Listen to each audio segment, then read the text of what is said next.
106 miles to Chicago. We got a full tank of gas, half a pack of cigarettes. It's dark, and we're wearing sunglasses. Hit it.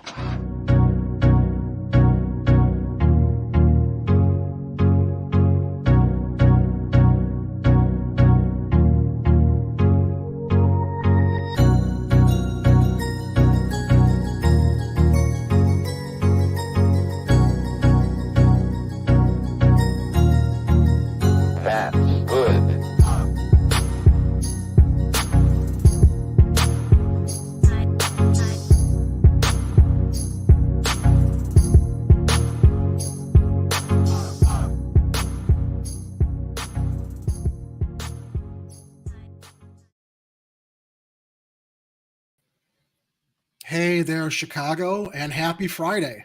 Welcome to another Friday night edition of Chicago Corner. I'm your host, Jerry Vasilatos, live streaming to you from the north side of Chicago in Westridge at an undisclosed location. I want to thank you all for joining us tonight. We've got some interesting stories to cover. No, Kathy, we're not late. We're doing everything we can to make sure that the show starts off seamlessly without any hiccups, while I'm also making sure all of my screens are ready to load to bring you the best Chicago Corner viewing experience of the weekend. So welcome to the chat, Kathy. Warren Extrabola, thanks for joining us. Let's go.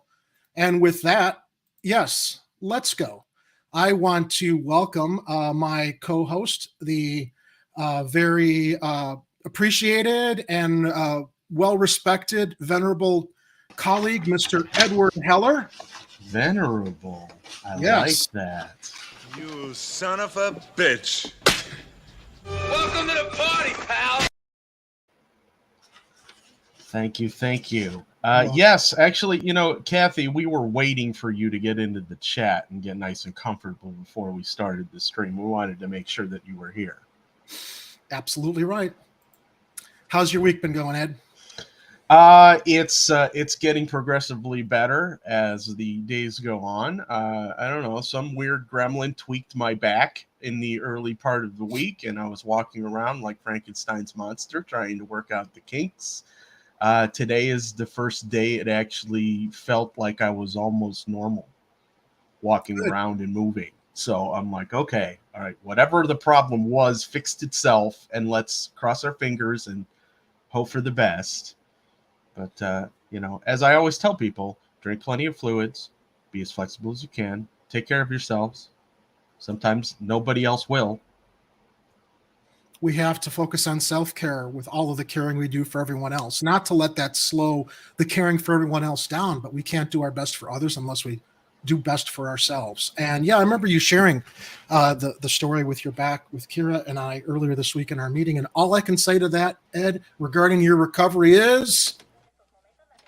Yes!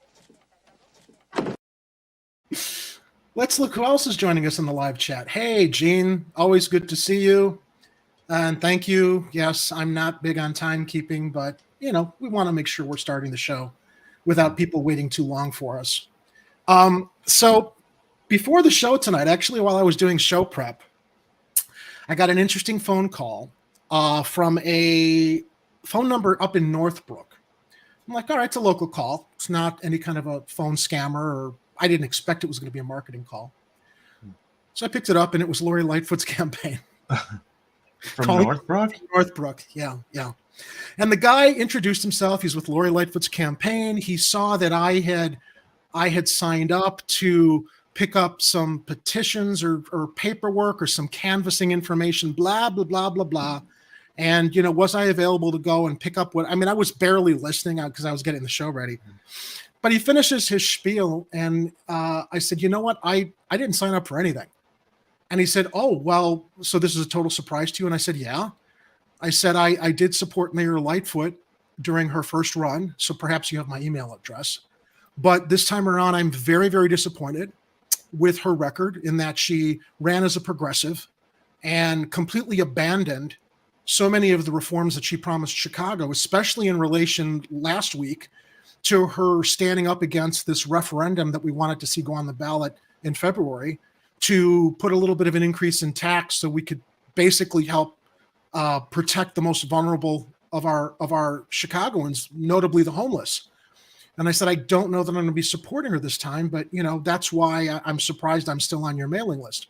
Ed, no efforts to counter, no efforts to try to change my mind. So long as I was not available to help them, he said, okay, well, thank you, and moved on.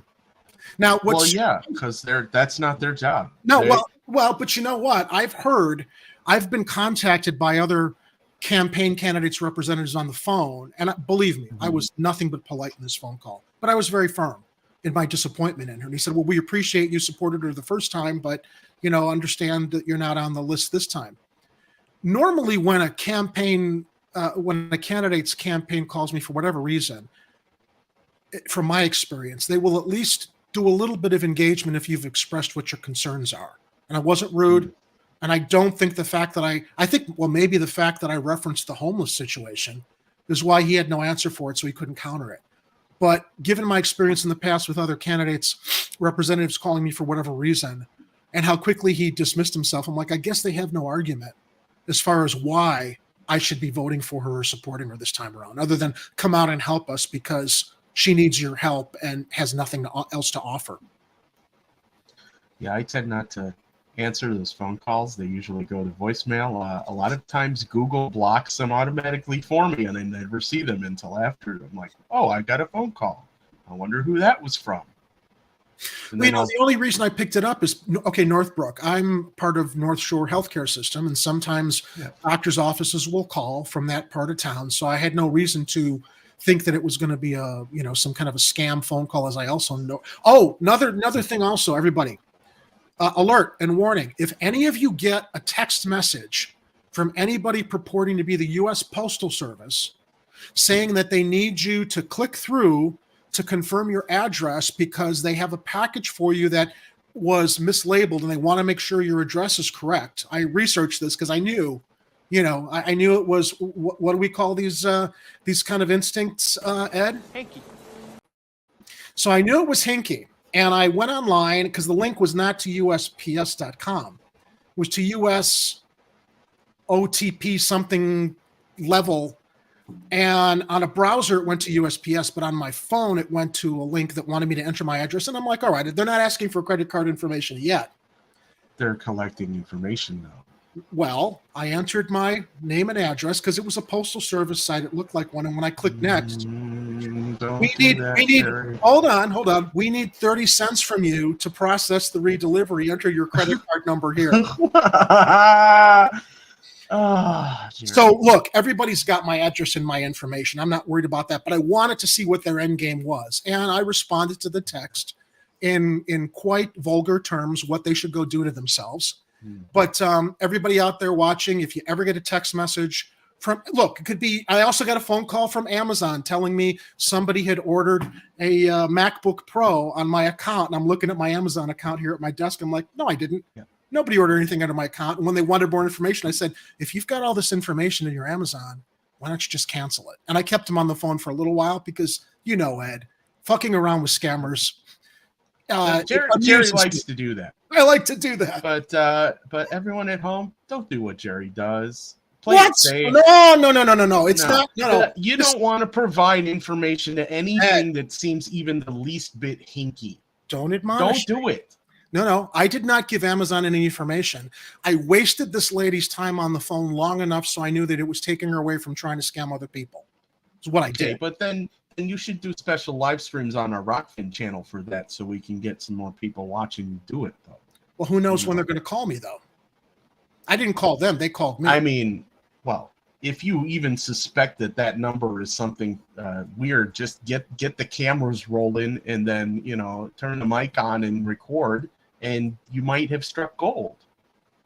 You can play it on the Rokfin and go, Jerry scams the scammers. Special show on Rokfin Chicago Corner. I could do something like that. And we'll have to plan for that in the future. In the meantime, though, I want to welcome some more viewers to our live chat. I see that Constitutional Conservative has joined us. welcome constitutional conservative trolling us. Why do you care? Well, here's why I care. Why? I mean, no, Here's not you. Okay. I'm Lou. Why do you care about Bernie Sanders? We've moved on. We're done with him. But do you know how often constitutional conservative likes to chide us for believing in Obama and Sanders and how we got scammed? See. But no, but you know how he's done that in the past, right? But why? Right. Well, here's the thing. Even though we've moved on and we've evolved and we've learned from our mistakes, I warned him. I truly believe Obama is a good man and is really genuine in his wishes to help the American people. This was from February 12th of 2009. Jerry, I got my headphones on, so I can hear you reading, but I actually have to run away from the camera just for a minute. That's right. I know that you've got your... Okay, understood. I just wanted to share that, you know what, constitutional conservative, clearly everybody can make a mistake. So to continue to pile on us for our, I guess, misplaced trust seems a little bit, hypocritical.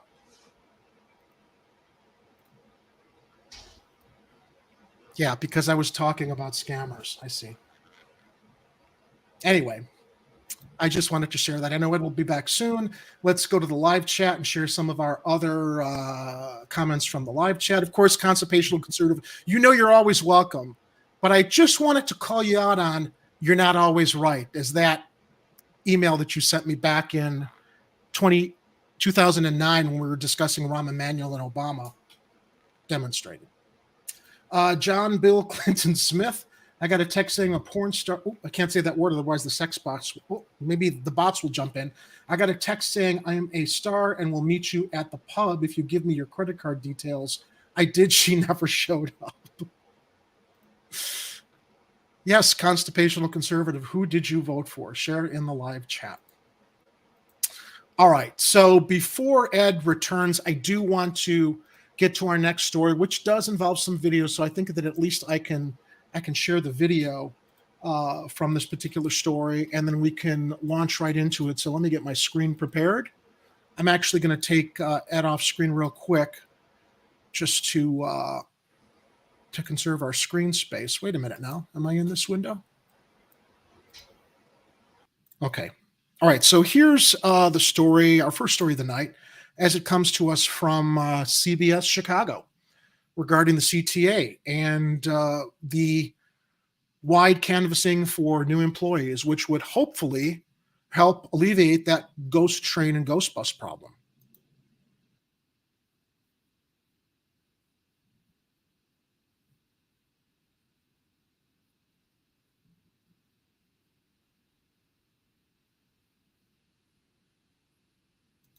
Now, that did happen today, but I doubt that just because they had the hiring fair today, they're not going to be welcoming new applications from people to go join the ranks of the CTA. Now, what's exciting about this for those who are looking for work, and I think that this is a worthwhile endeavor, worthwhile job to pursue. Here he is. Ed's back in the show. And I just shared the video from CBS about the CTA hiring fair today for more employees, and I'm going into the Block Club Chicago article regarding the fact that CTA will give new hires $1,000 signing bonus in hopes of filling severe workforce shortage. The transit agency leaders hope hiring bonuses, higher starting salaries, and raises for staying on the job will entice desperately needed employees. How much was that, Jerry? $1 million. Minus 999,999, I think. Am I correct in that? No. Math? All right, you do it for me. You're the brains. 999. Okay, smart guy. You were going to try to trick me, but it's only $1,000. It's not $1 million. Well, less than $1 million. It's whatever less than $1 million. That shows how slow my brain is. Oh, Lou is so rude tonight. What's up with you, Lou? Come on, man. It's Friday night. Mix yourself a beverage. Chill out. He was cooking yummy stuffing, which I wish I could take part in. I was requested to provide stuffing for a Friendsgiving event this weekend.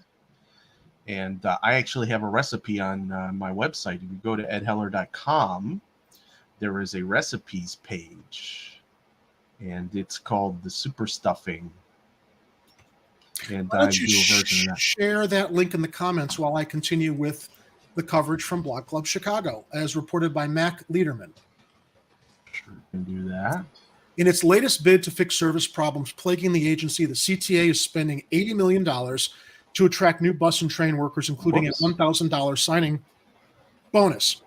The incentives for workers come as the CTA lumbers through intense scrutiny over train and bus services. Officials, residents, and employees have blasted the transit system for long wait times, deteriorating conditions, security issues, and quote-unquote ghost buses and trains that show up late or not at all. Ironically, the ghost buses started disappearing and not showing up over the Halloween holiday, which was a cause for Alderman Andre Vasquez to show up in City Council as a ghost train. By the way, we did invite Alderman Andre Vasquez on tonight. There was a scheduling conflict. He will be joining us in a future show after Thanksgiving. We had a nice back and forth. Unfortunately, he is busy tonight. I don't want to take him away from some important meetings he had, and we want to be able to spend a lot of time with him talking about his views on serving as alderman of the 40th Ward, and go a little bit into his history and background so people can learn more about him. But talking about ghost trains reminded me about the fact that we will have Alderman Vasquez on at a future date. With public pressure mounting, embattled CTA President Dorval Carter Jr. appeared before City Council last week, saying reliability issues are due to a severe workforce shortage of 700 bus drivers and 200 train operators. The CTA will give all new mechanics, bus drivers, and train operators a $1,000 signing bonus, according to a news release. Workers must stay at the CTA for at least a year to keep the bonus. $1,000 signing bonus. So, okay, so they have to wait. That's a lot of money. Wait, so they have to wait a year to get it, though? I mean, that's not cool. That's kind of dangling a carrot. No, to keep the bonus. So here's what I'm imagining. Maybe this is how it's structured. Maybe they award the bonus. Maybe they reward the bonus to the officials. I'm sorry. Maybe they award the bonus to people who sign up. But if they leave within a year, I'm guessing maybe they'll dock it from their pay. Oh, okay. Okay, I guess that makes sense. I guess. I'm guessing that's probably how it will operate. Yeah. Newly hired union employees and current workers also will get a 3% bonus for every 6 months they stay on the job through December of 2023. The bonuses will be given in lump sum payments. Here we go. Here's the details. Sorry, I jumped the gun. The bonuses will be given. It shows, when I'm doing show prep, I don't always have time to get through all the details, but I know the stories I want us to talk about. It's okay. We got the stories in front of us. We can always scroll down and take a look. Yeah. It's not a huge deal. The bonuses will be given in lump payments every 6 months that max out at $1,500 for bus and train operators and $1,200 for other employees, officials said. Okay. This would not apply to bus mechanics and rail car repairers hired in 2022 and 2023. Yeah, that's a dick move, in my opinion. Yeah. Just pay these people a wage so they can put a roof over their head and have a decent life. Why do we got to play all these games? Yeah. Well, look, I look at it this way. Too often I'm accused of being cynical and being Mr. Glass half empty instead of glass half full. The way I'm looking at this is there's some jobs available. And just the CTA is a bunch of dicks. At least people can capitalize and take advantage of the opportunity to find work and other protections with their jobs. Yeah, I'm looking at this positively, Jerry. It's just that you see all the little pieces of red tape that they like to do in municipal jobs, and it's like, why? I know. Why are you doing this? Why are you making it more difficult for people to get jobs when you know people need jobs?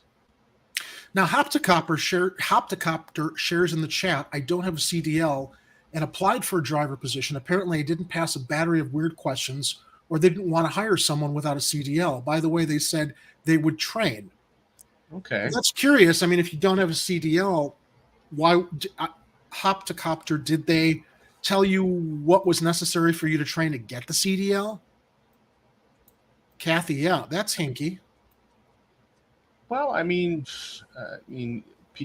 they have requirements for any number of job positions. I mean, not everybody's fit to be a bus driver. You know, I think I would probably get into road rage with half the passengers if I tried, just to be honest. But so maybe you need a certain temperament to be a bus driver. Maybe you just, you need to be like, okay, but I can punch out every fifth passenger if they piss me off, right? No. No, you cannot. Okay, every sixth passenger? Still no. I'm queuing up another screen here, Ed. Can you share that last comment from Hoptocopter in the chat? Mm-hmm. No. Kathy's. Let's get to Kathy's. Yeah. They'll train? Is that a pun? It would appear to be so, Kathy. Yes. Okay. All right. Well, let me continue with the coverage. The CTA will also start raising salaries through 2024. New bus mechanics and rail car repairs normally start. Whoa. Sorry. I was getting something ready for our next story, and it seems that the audio jumped in sooner than it should have. I guess I should have hit the mute. So, sorry, guys. Okay. Just stand by there for a second. Starting rates so the CTA will also raise starting salaries through 2024. New bus mechanics and rail car repairs normally start at 80% the normal hourly rate, but now will start at 100% the rate, $39 to $40 an hour, officials said. Starting rates for bus and rail operators will increase from $24 to $28 an hour, then to about $30 an hour as part of a contract agreement, officials said. The time it takes for them to reach top pay will also be shortened by a year, according to the CTA. The transit agency pegs the total cost of the incentives at around $80 million over 2 years. Every industry has faced the challenges of attracting new employees and retaining current ones, and it's an issue that has especially impacted the transit industry, Carter said in a statement. In order for CTA to hire and retain the best employees, we have to do everything we can to make CTA an even more attractive employer, which is a very, very fair point. Jerry, I need to step away for just a the stuffing calls. Should we do why don't we just take a little quick break here? I agree.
Okay, we're done.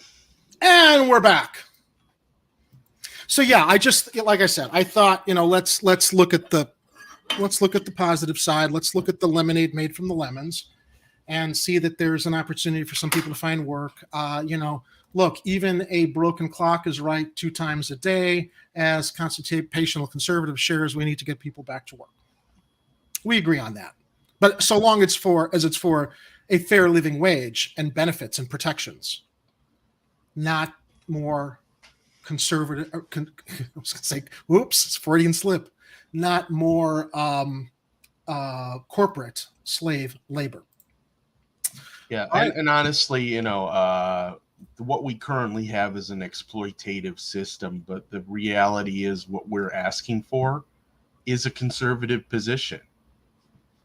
Wanting people to have the basics, a roof over their head, a decent wage for a decent day's work is not unreasonable.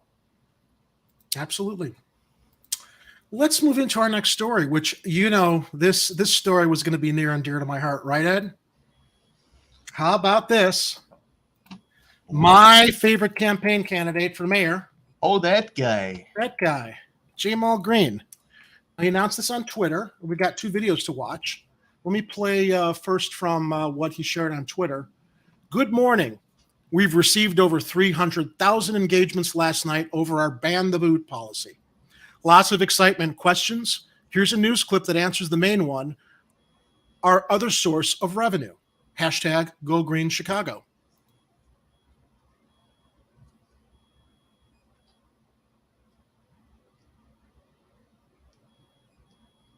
I'm not hearing it. You're not hearing it? Nope. Oh my goodness. Now, why is that happening now? Well, you heard the CPS video, didn't you? I was checking on stuffing, so I don't know. Did you guys hear that? Right. Yeah, let's play it on your end. Let's go ahead and restart it. Okay, go ahead. Let's pop this one up here and see if we can hear it. Thank you. In the city over unpaid tickets. Green announced the plan today, which would ban the use of boots to enforce collection of unpaid parking and speed camera tickets. He also wants to end excessive penalties on unpaid tickets, allowing people to pay half the ticket amount if paid in the first 10 days, and allowing low-income residents to pay their tickets through community service. This shouldn't be what we should be balancing the budget off of, right? Of preying on taxpayers stealing and immobilizing their vehicles. That shouldn't be the way the city is ran. But if we talk about moving forth another revenue stream, one of the revenue streams that we're proposing is a luxury tax on vehicles sold in the city of Chicago, $75,000 and up. We believe that will create way more revenue than preying on people and ticketing and booting and seizing their vehicles. He says a 2% luxury vehicle tax would generate hundreds of millions of dollars to support city services. Okay. Now, there's another link. Apparently, my browser is causing problems for me tonight as far as the audio goes. But, Ed, I did send you the link from Candidate Green's press conference that was on YouTube. Okay, give me a second here. So we're going to give Ed a moment to be able to bring that up, since my browser's not cooperating. In the meantime, let's go to the live chat. Yes, Kathy, he does have the greatest ideas. And so Jean says she heard the intermission music on the elevator audio just fine. So I wonder if there's some kind of a conflict with playing stuff inside StreamYard, canceling out what's coming from the browser. Who knows? We'll have to check into that. But Ed, you've got that other video queued? Yeah, we're ready to go. All right. For so long, and for so many years, our city has been craving adding new taxes to people who cannot afford them. Yeah, let me close. Oh, you're getting One this of those taxes is tickets, fines, and fees. So today, I'm announcing something that is very important.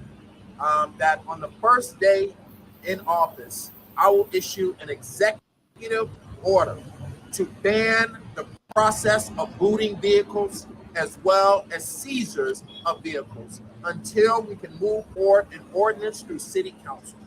This is a revolutionary proposal that makes sense. The city of Chicago has been engaging and immobilizing and stealing vehicles for far too long.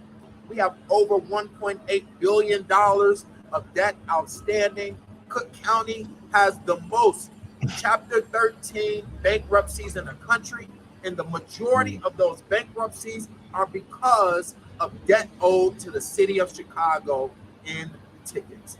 Outside of banning the boot, as well as ending the process of seizures, we will also end the doubling and tripling of tickets. The city of Chicago will not continue to be greedy and prey on its residents. We should be a city where people should be growing and thriving in, and that is the type of administration that we will run.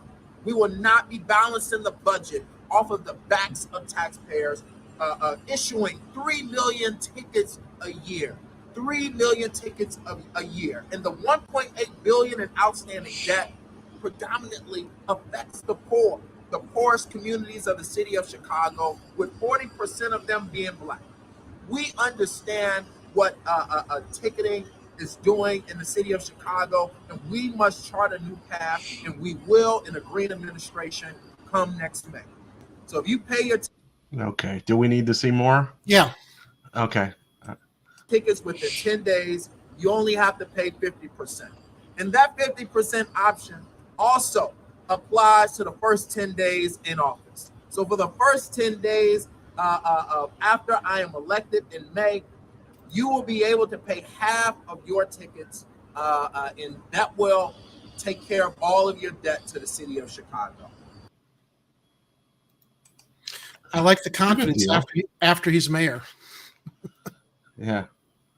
I'm a fan of him wanting to get rid of the boot. We actually added that to the Chicago Corner Manifesto, that the boot goes away. It's a punitive measure that affects the poor and working class. Rich people don't have to worry about the boot. It's it's not cool. It's got to go. I agree. I'm hoping maybe we can see what his thoughts are on our traffic cameras also across the city. Yeah. Now, what I found interesting, though, about this was that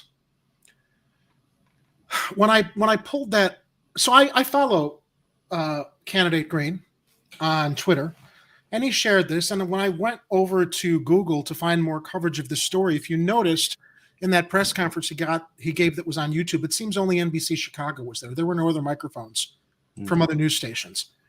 This is like a massive initiative. And when he's got 300,000 engagements of people in support of it on social media, I wonder why the regular mainstream media news outlets across the city weren't covering this. Well, maybe they know people who are in cahoots with the guys who do the booting service. Could be they're also in cahoots with the more establishment candidates like Chuy Garcia, who decided to swoop in after determining it was advantageous for him on his own timeline, as opposed to speaking with the teachers union when they needed an answer and decided to, I don't want to say draft Brandon Johnson, but approach Brandon Johnson and realize they had to get started with campaigning sooner than later. But there are other candidates in the race like Jay Mall, as well as a handful of other aldermen who got in early, are doing the work to try to spread their message on why this clown over here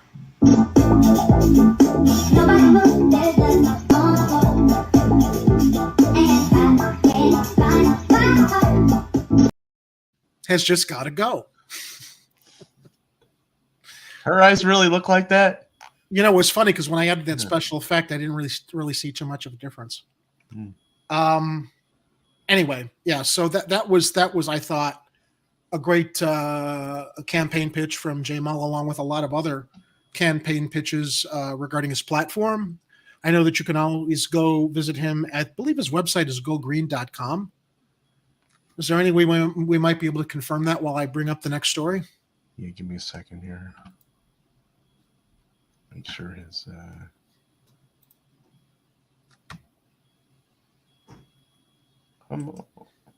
everything's so slow over here. Yes, Go Green Chicago. GoGreenChicago.com. Even when I restart my computer, Ed, before starting a show, and I know I've updated my system, I've got no more malware. Unfortunately, my MacBook Pro just is still falling behind. I got to invest in a new computer. Yeah, I just need more RAM for mine, but it would be nice to have a new computer. I've been doing a lot of editing, and I realize I need more than RAM. I need more processor speed for 4K video and stuff. So, yeah, those new Macs are actually pretty good for that. I'm seeing. Yeah. If you have a few bazillion dollars to get all the bells and whistles for those, they're nice. Absolutely.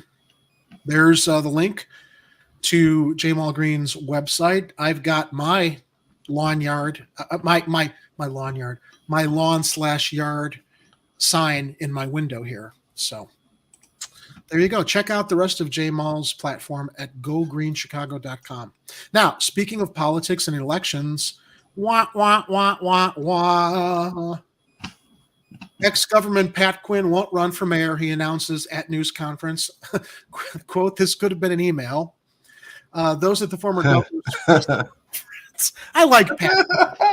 You know, I like the guy. I think he was a decent governor. I don't have any major complaints with him.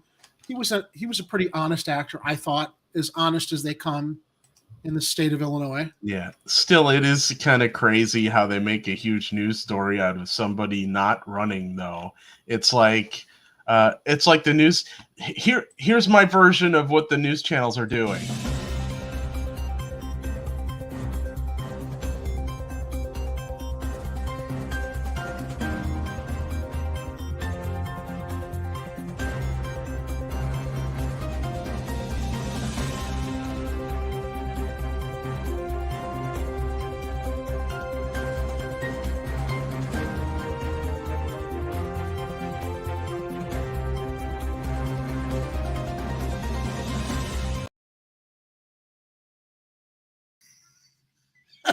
That's the big breaking news.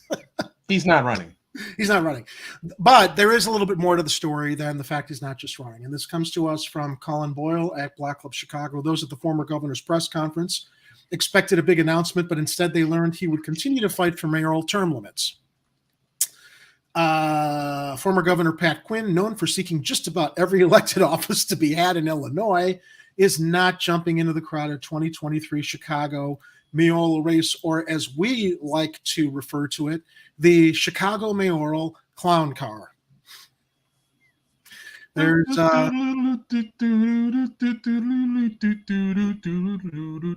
speaking of Gary McCarthy, constitutional conservative, I think there he is. There was Gary McCarthy emerging that was Gary McCarthy emerging for the last mayoral election, constitutional conservative. I'm just so disappointed that Catanzaro will not be running this time around, Jerry. You mean Clowntonzera?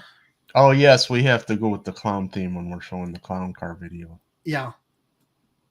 So, Kathy, I do see your super chat. I want to thank you for that. I want to put a hold on the leprechaun video till we finish this story. So just give me a moment. Your contribution has been duly noted.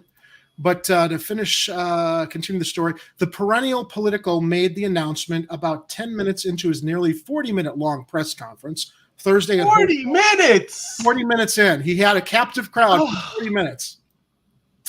At Hotel Allegro, 171 West Randolph Street, he also said he has not decided who he'll endorse in next year's election. This left many reporters wondering why they were at a press conference at all.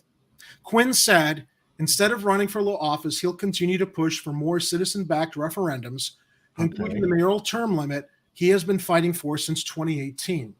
I went all over our city, every side of our city, and I know there are some aspirants for mayor who think I'm too old, but I don't think my ideas are old. I think my ideas are what people want, Quinn said. I want to organize early to bed, early to rise, work like hell, and organize, Quinn said, and that the bottom line is to make the will of the people the law of the land. As shown on Twitter, Paul Axel shared big, this could have been an email energy. Former Mayor Lori Lightfoot. I hope I'll be saying that in the future. Anyway, Mayor Lori Lightfoot is seeking re-election in the February 20th race and faces a slew of challengers.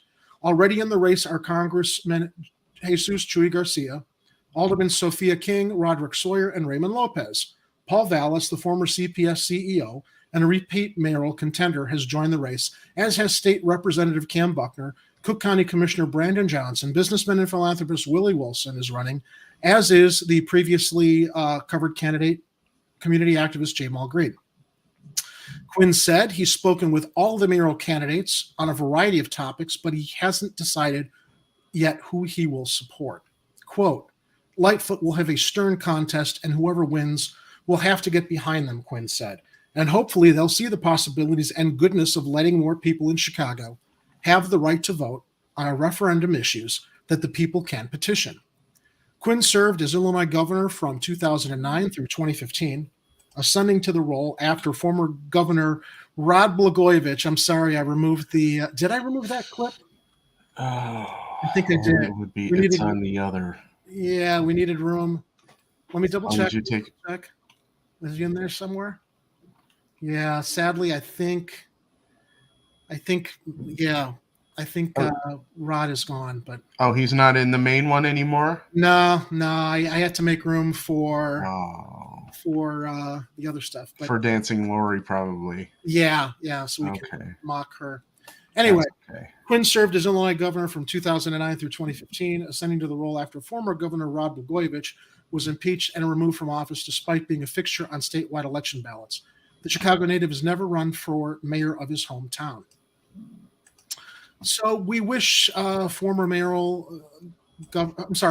Governor of Illinois, Pat Quinn, the best, as he continues to use his platform to enact and campaign and advocate for reforms. So let's see what's going on in the live chat. Ha, Quinn who. Let's see who else is here. He loves the race, says Jack G. Ed, you want to cycle some of our comments as I get the next story queued up? Sure. But also, I have breaking a breaking news video here that I think we need to see. All right. Which is super important, so we can delay. Oh wait! Oh yeah, you've got it. Okay. I know that you have been told it's not a virgin. Really gone cold. I'm really gonna leave if you don't want me to. Okay, that's enough. That is enough. Although I'm still waiting for my window to cycle open, so stand by, everybody. Let's get the next story up on this end.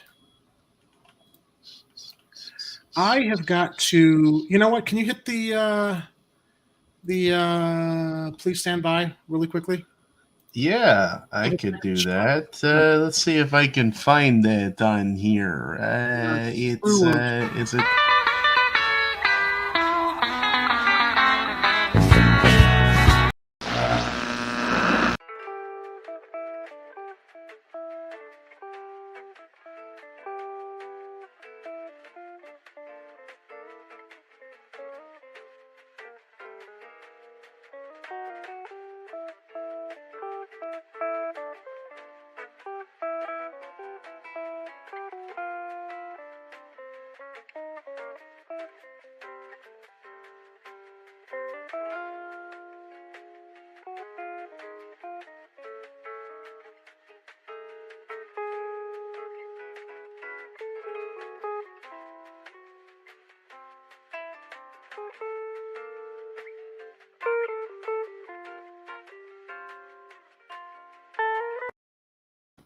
And we're back.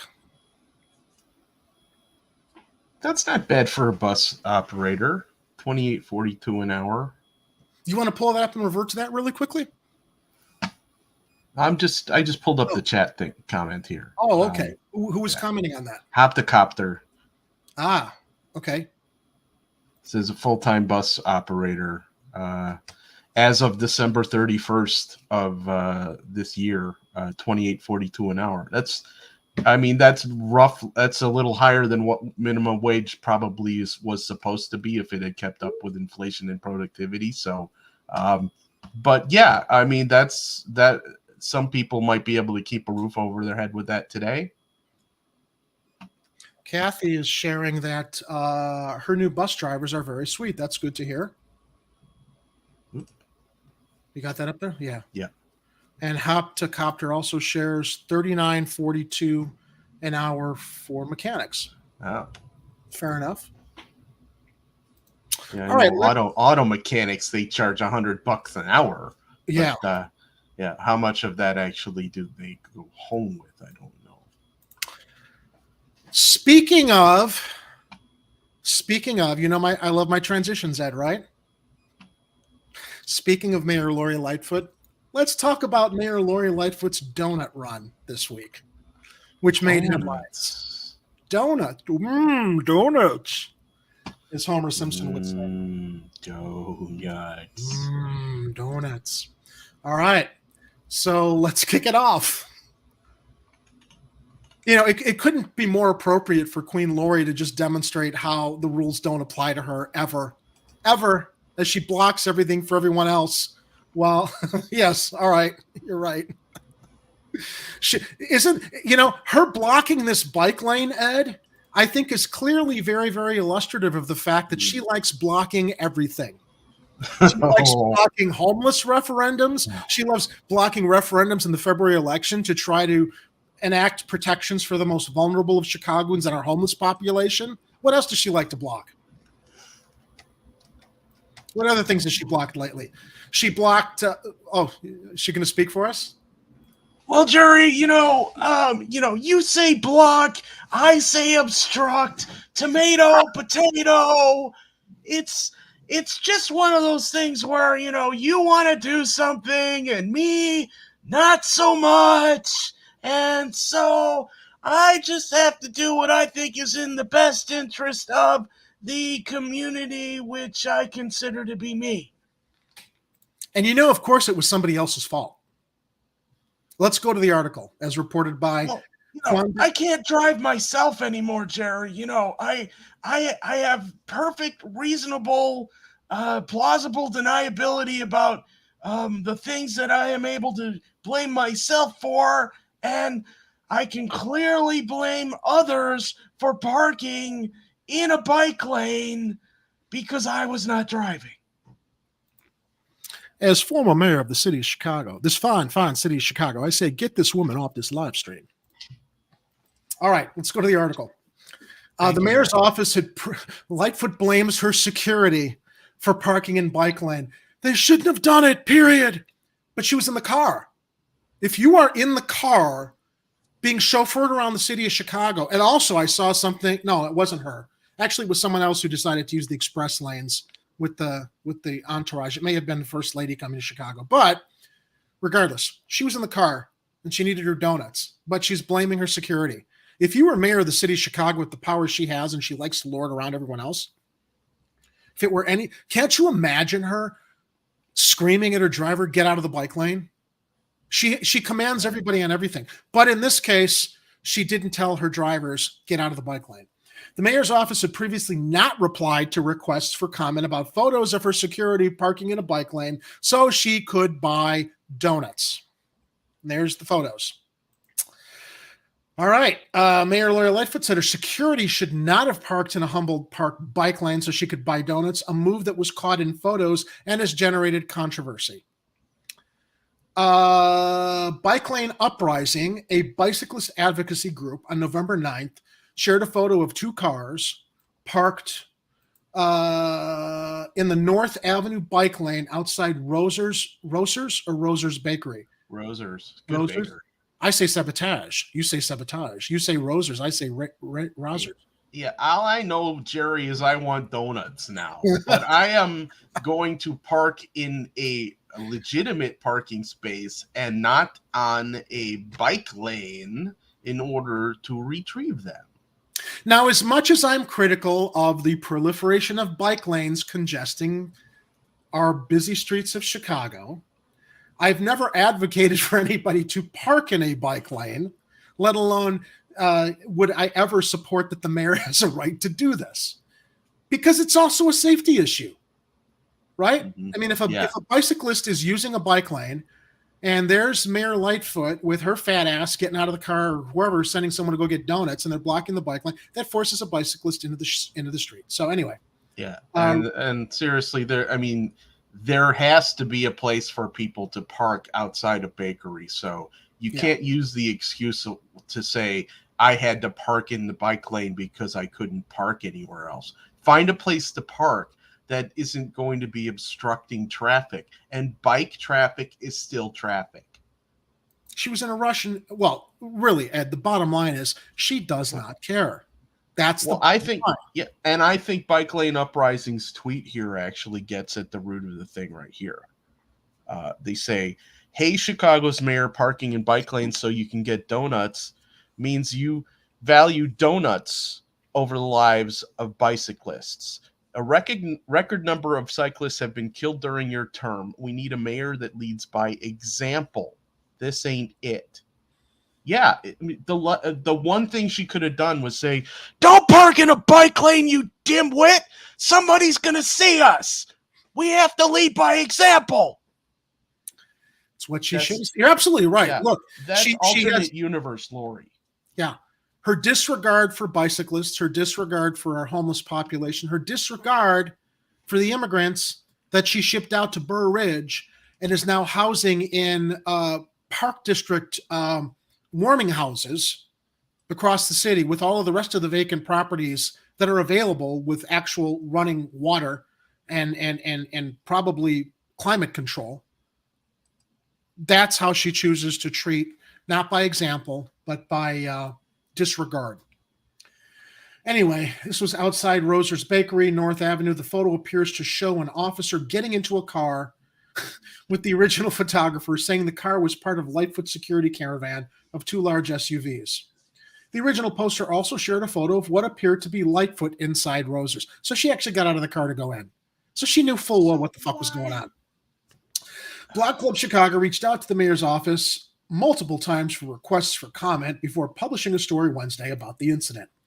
At a news conference later that day, Lightfoot said her security shouldn't have parked in the bike lane. The first I heard of this is the reports in the media, Lightfoot said.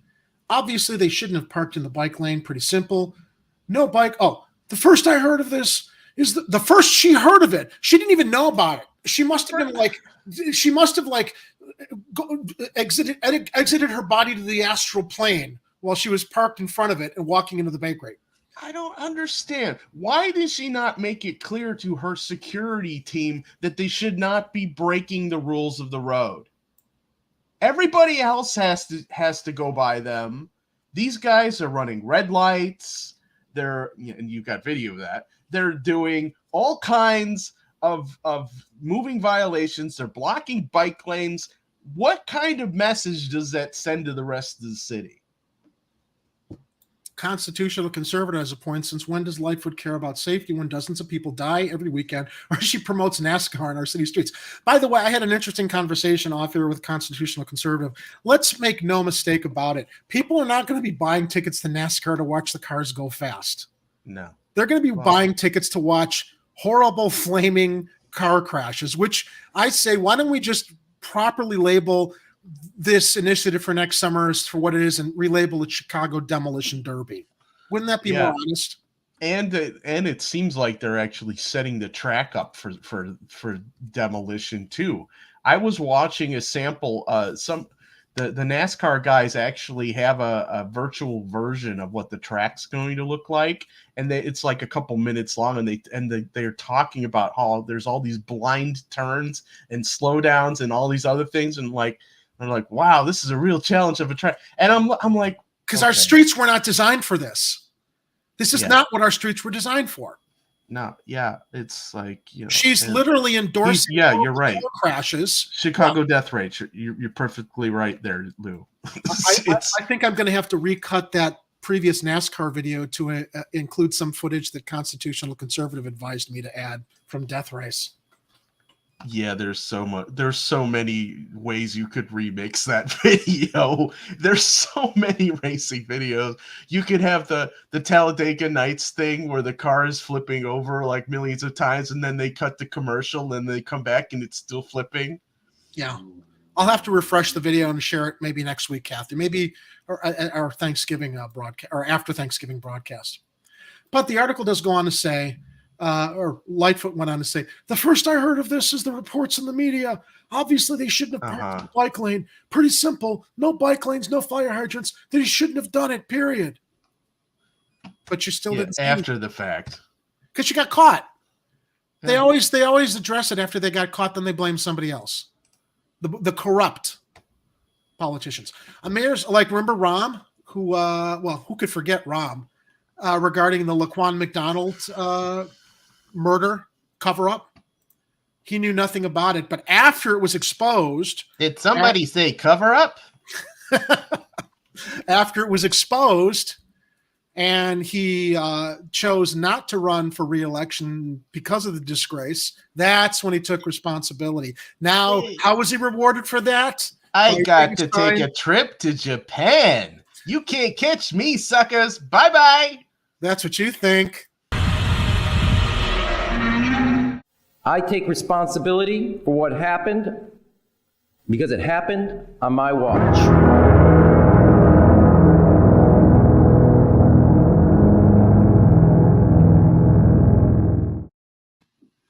So, to be honest, it's going to be a mess to clean up. A mayor's office spokesperson then responded to a previous email from Block Club saying the mayor had spoken about the incident at the news conference. The mayor has faced heavy criticism from the city's bicyclist community over the photos. A record number of cyclists have been killed during your... Oh, did you... This is the tweet that you just mentioned, right? Yeah, it is. Yeah. I'm scrolling down the page. People replying to the tweet noted Roasters is connected to a parking lot. And there's a lot. There is a lot. You speculated there is one. I mean, yeah, I know it's hard to find parking in a lot of places in the city, and you got to pay now with that parking app in a lot of places. But if there's a freaking lot there, it appears I have to make a correction and a clarification. Jack G, I am not equating the incident in the donut parking lot comparable to the murder of Laquan McDonald. I was simply referencing our mayors cover things up, right? But then they address and take responsibility later, or they blame people later. So my apologies. I was certainly not meaning to intimate that what happened to Laquan McDonald has anything. This even comes close to matching the gravity of his murder and the cover up afterwards. So my apologies. That's not what I was inferring. Yeah, although this incident is probably going to end up being a donut gate for Lori. I hope so. Maybe the way that the snow removal issue was for Bolandic. Mm-hmm. Oh, speaking of, are we even going to talk about that today? I saw a tweet that about went Bolandic? out from the city. No, about the snow. Ed, let me just ask. Yeah. Do me one favor. Hold that thought. I didn't. Okay. I want to talk about it, absolutely, but let me finish the story here. Yeah, let's get. Because there's still some more details. Write it down so you don't lose track of your thoughts. Because I didn't know about it, but I think that's worth talking about. Let me just wrap this one up though. Bike, because it does refer to the bike lane advocates. People replying to the tweet noted Roasters is connected to a parking lot and questioned why bicyclists were put at risk for Lightfoot to buy donuts. Bike Lane Uprising also pointed out Lightfoot tweeted about safe bike lanes only a few hours after its post about her parking in the bike lane. It's just egregious, said Christina Whitehouse, founder of Bike Lane Uprising. It wasn't an emergency, and there are safe alternatives. But she went to park in the bike lanes where a safe parking place is available, showing that she would endanger the lives of Chicagoans for some donuts. While cycling advocates and groups such as Bike Lane Uprising have pushed for safety upgrades for years, their calls have taken on renewed urgency as the numbers of bicyclists and pedestrians being killed by drivers have risen during the pandemic. Among their asks, safe transportation advocates have called for the city to crack down on drivers who park in bike lanes, and Alderman Andre Vasquez of the 40th pushing a measure that would have drivers' cars towed if they parked in bike lanes. I'm actually not opposed to that. I mean, as much as I'm like, can we figure out some reforms for also using long paths and stretches of unused sidewalk spaces to reduce congestion? That doesn't mean you should go block the bike lanes with your cars. He and Alderman Brendan Riley of the 42nd have also suggested the city could tow cars if videos prove they drove, idled, or parked in a bike lane. Vasquez made the proposals after a semi-truck. We reported on this a couple months ago. Of course, it was all over the news coverage. Vasquez made the proposals after a semi-truck driver hit and killed 3-year-old Elizabeth Lily Grace Shambrook as her mother and she tried to ride around a truck parked in a bike lane in Uptown. The fatal crash happened in June. In our ward, families have lost babies because we as a city can't properly address this, Vasquez said on Twitter last week.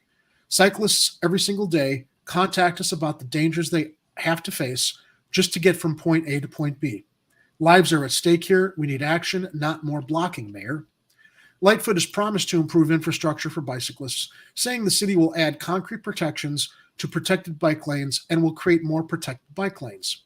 But some parts of those newly installed barriers have already been damaged.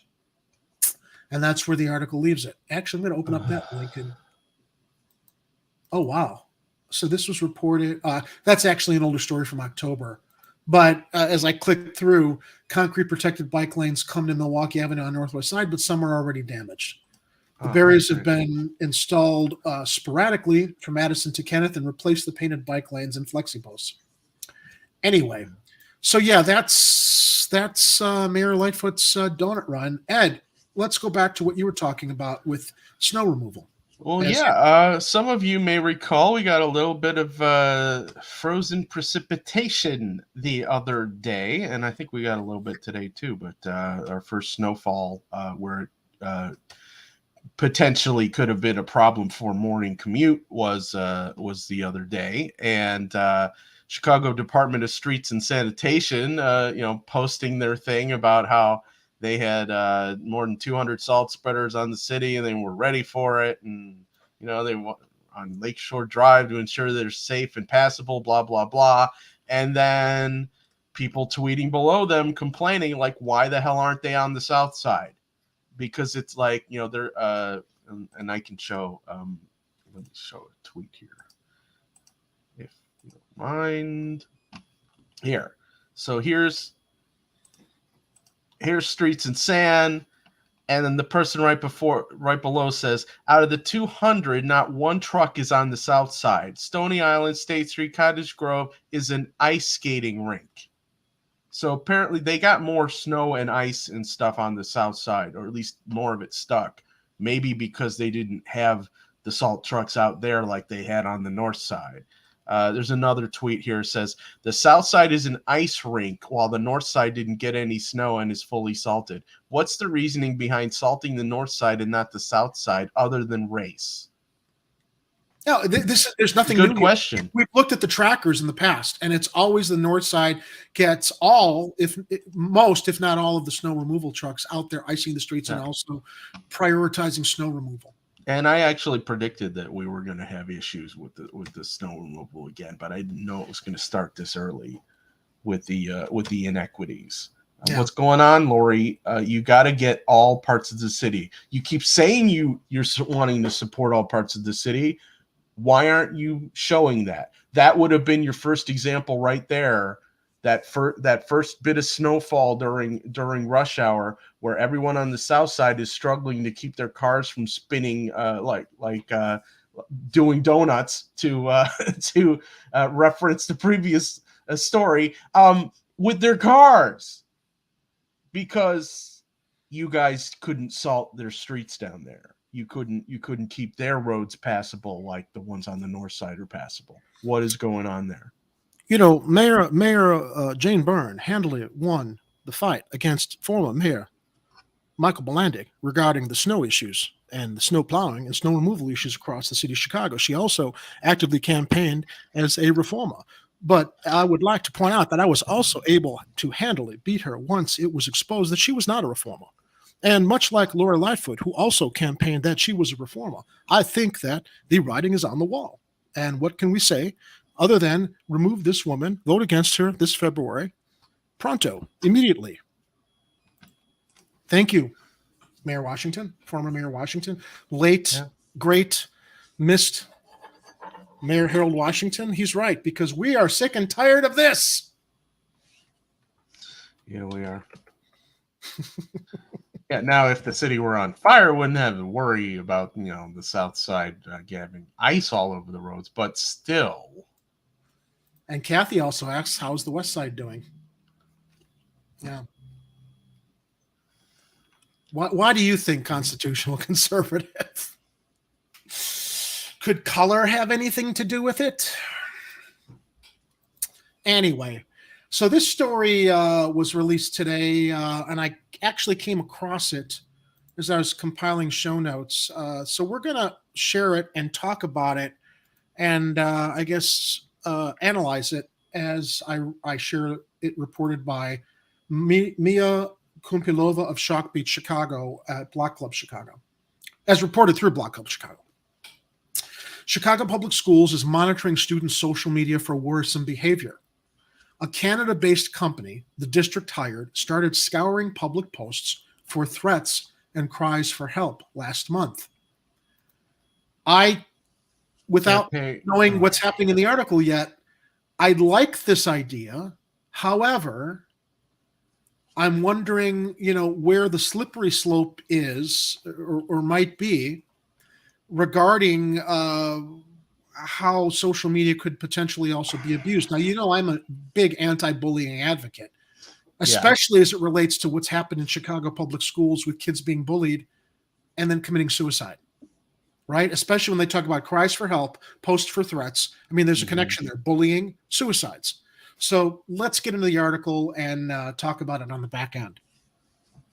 Chicago Public Schools is monitoring students' social media posts for signs they might engage in violence on campus or harm themselves so that school staff and in some cases police can intervene. A Canada-based company the district hired started scouring public posts for threats and cries for help last month. District leaders say the program is key in efforts to prevent violence and self-harm as the district responds to an uptick in school shootings nationally and in the number of local students expressing suicidal thoughts. Have no issue with any of this. Sounds like a great idea. The Chicago program called Supporting Our Students is part of a national trend as more districts have started paying contractors for social media monitoring services in recent years. So far, there is no independent research or other evidence showing that students' social media monitoring programs are effective in preventing violence and self-harm in a social media space full of fake accounts, anonymous posts, and grandstanding. Civil rights advocates say they worry these programs might needlessly invade students' privacy and feed into stubborn discipline disparities facing some students, especially Black boys and other students of color. Now, to that, I say, yeah, there's the slippery slope. And you know what? As we're talking about the possible,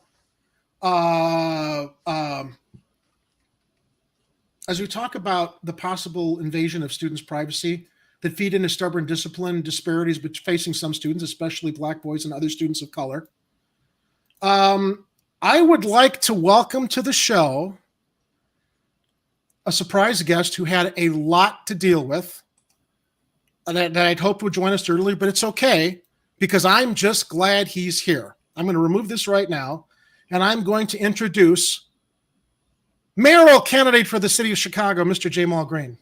What's up? What's up, y'all? How y'all doing?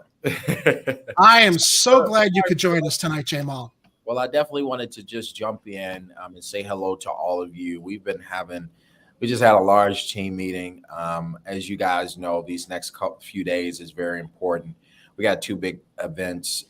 Sunday, it's big senior fest and a big turkey giveaway, giving away hundreds of turkeys. And then on Monday, we will be filing petitions.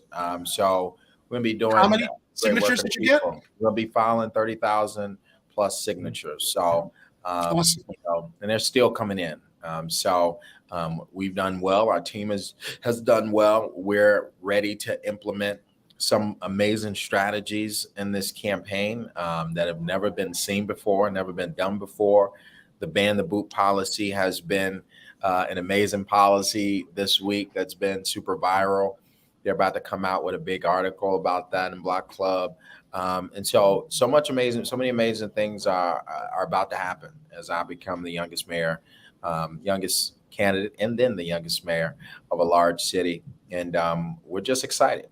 So just want to jump in and join you and let you guys know that I appreciate all of your work and your progressivism on and our irreverence against our current disaster, who's very big disaster. And from your page, our head of communications came from you. So he's a big follower of you guys and has been doing amazing work and been a part of our team now. So he always says great things about you guys.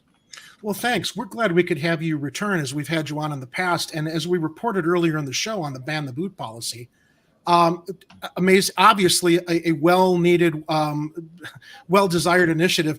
And as much as I'm for it, the only place I would say maybe go back on it is when you win, if former Mayor Lightfoot continues to park in bike lanes to get donuts, that's where you should like have a reserve on using the boot or the towing.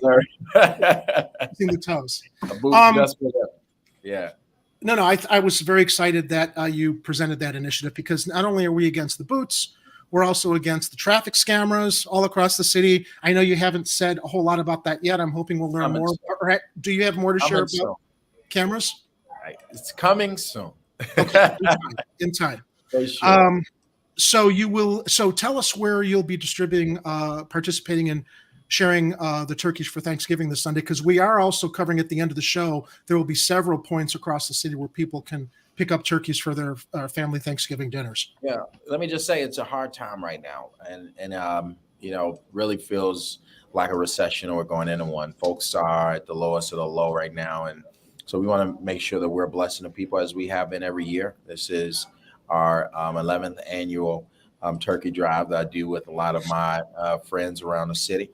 And we're doing 9 stops in every neighborhood. Our stop for our campaign will be at 4:30 on Sunday at 808 West 87th Street on the south side. But there are other locations that we'll be posting as well around the city if you can't make it here. And before that, we're honoring our seniors. We're having a senior fest. We're busing seniors in from all across the city, each side of town. Bringing them into, bringing them into a festival inside 3850 South Wabash. It's a Postal Union Hall, and they will be playing bingo and playing cards and listen to music. Sponsored by Chicago Chicken and Waffles. Yep. Hey. Actually, that's a story we were saving towards the end, but we can report on it now. I see. Yep. So. It's going to be an amazing time. And so these are just a couple of things we're doing prior to filing on Monday. We're going to do a large filing. I think you guys and everybody should be there. We're going to be. I talked with Kit. We're going to be there to cover it Monday morning and report on it for Tuesday's show. We're going to be doing something very, very grand. Good. Is this a teaser? It's a teaser. Awesome. Exclusive. We got a teaser for J Mal's campaign. Doing something very grand. I'm not just walking in and filing petitions. It's going to be, a nice rally. And I think it's going to be something that's never been done for a candidate filing petition. So it's going to be fun. Can't wait. Chicago Corner viewers, you heard it here first. Exciting announcement. And we will be there Monday morning to cover it and report on it for Tuesday's show.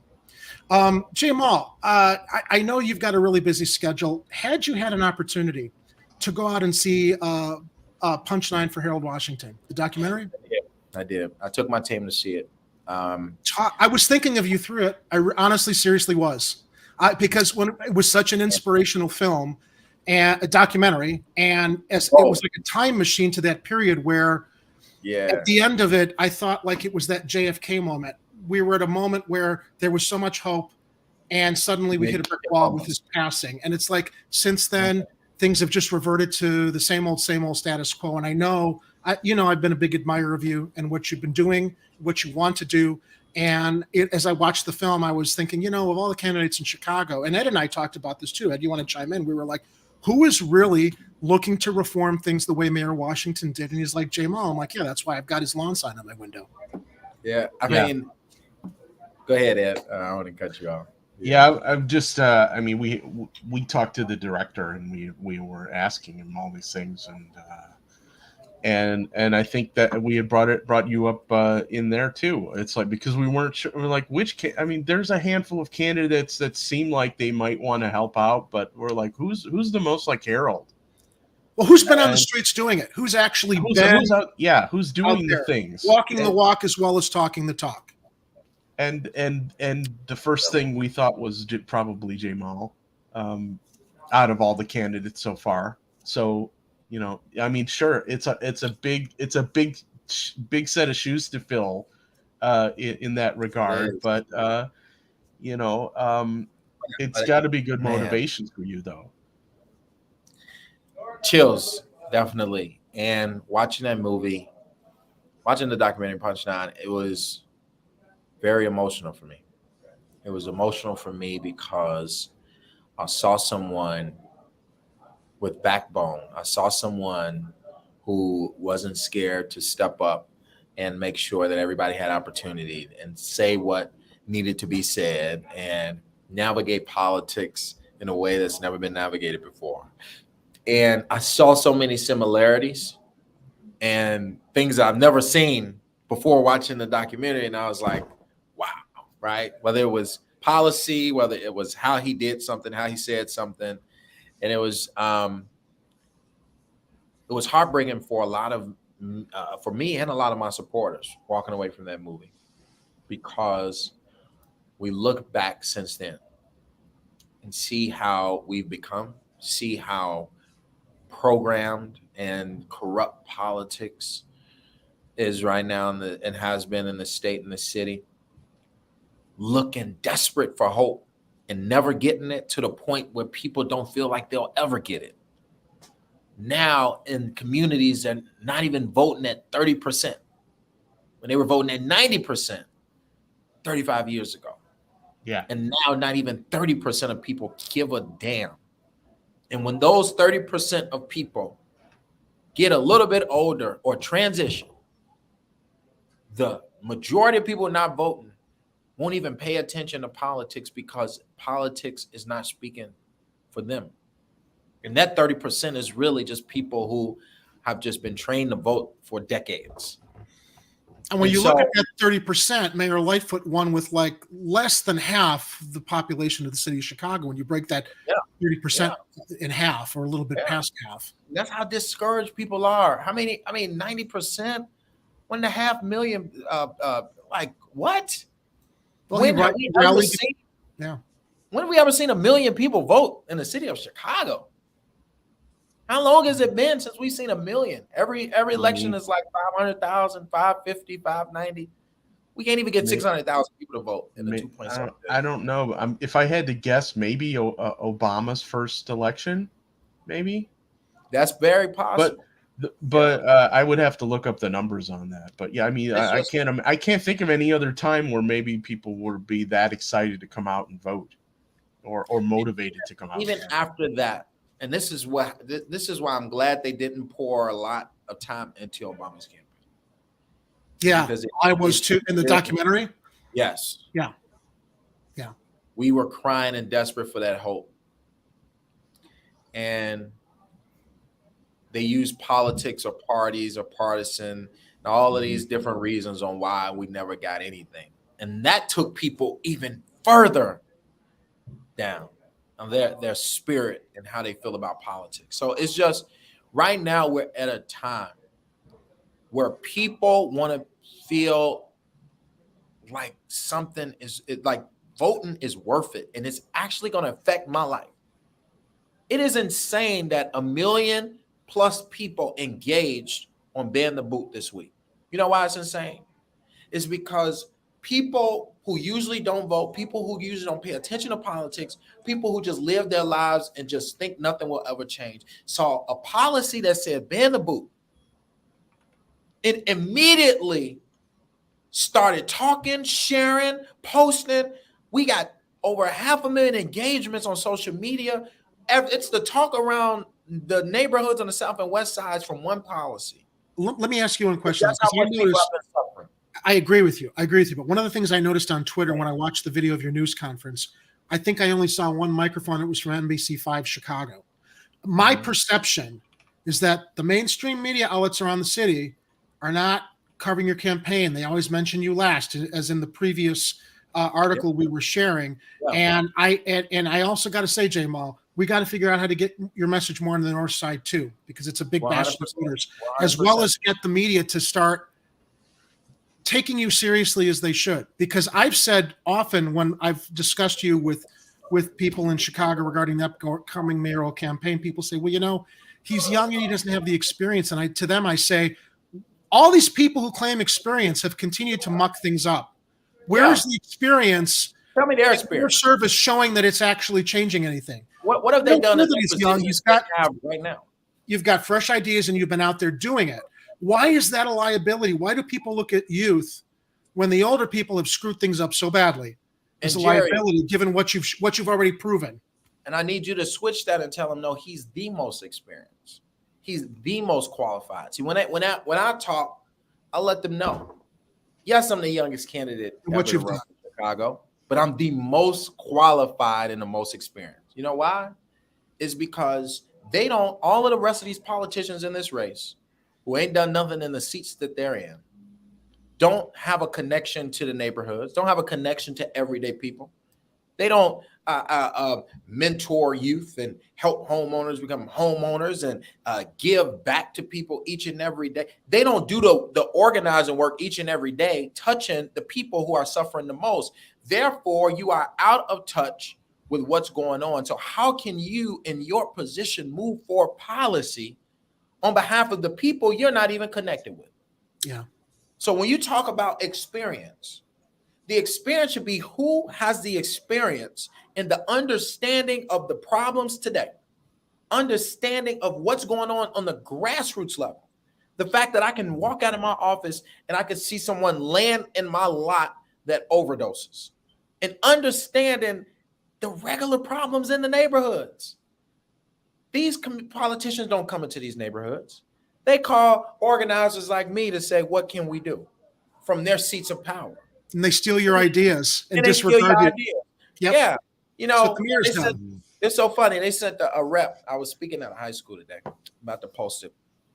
They sent a rep from the mayor's office today who was a member or leader of the mayor's youth council. And I said, I am so happy that you guys brought that up, because I am the creator of the mayor's youth council. Let's be serious. These politicians utilizes folks like me who are in the communities, who are in touch with the people, with youth, with et cetera, and try to politicize the ideas and the creations that I give them from my understanding. So do you want somebody who's in touch with this generation, that's in touch with the policies and the that's needed to change public safety or make this city safer for real? Or do we really want to keep electing politicians who think that they can have a career seat just jumping place to place, not good at nothing that they do? There's not one person in this race who has been effective in the job they're doing. You're right. They're jumping positions. To your point also, not only your understanding, but the experience you talked about. And I will revise my message in future conversations. But Chuy Garcia, he's jumping back. He's needed in Congress. Why does he have to come here and potentially spoil the vote when people like yourself and other candidates put in the time to get in early and start sharing your platform? He didn't even announce in his own neighborhood. That's how disconnected he is. Brandon Johnson, who is in another, I'm sorry, what is his current position? He's with his people in his district don't even know. And I want to just, I don't even know it, but he's right. But I know he was elected to something, and he's going to bail out of that early. Right, the commissioner. That's right. That's right. With the highest rate of violence than any commission, than any district in the city. So, you know, and this is not a hit to any of them. I don't, you know, if there was somebody else in the race that I really believed in that could carry us forward, I would be open and honest in saying that, because it's not about ego to me. I'm just the door opener. I'm not here for my ego or for money or anything else. I am running this race because the impact needs to be made right now. Because 35 years ago, they took the wind out of us. Yeah. Harold Washington, when we lost him, what has happened to us from then? The Daley regime, Rahm, Lori continuing Rahm 2.0. We have continuously, decades after decades, since then, have not gotten any tangible results for our communities. And our lives have only gotten worse and more pressed. And so I'm stepping up because I want to make the impact, because my oldest kid is 7. My kids are going to be teenagers real quick. real soon, going to start to come into adulthood.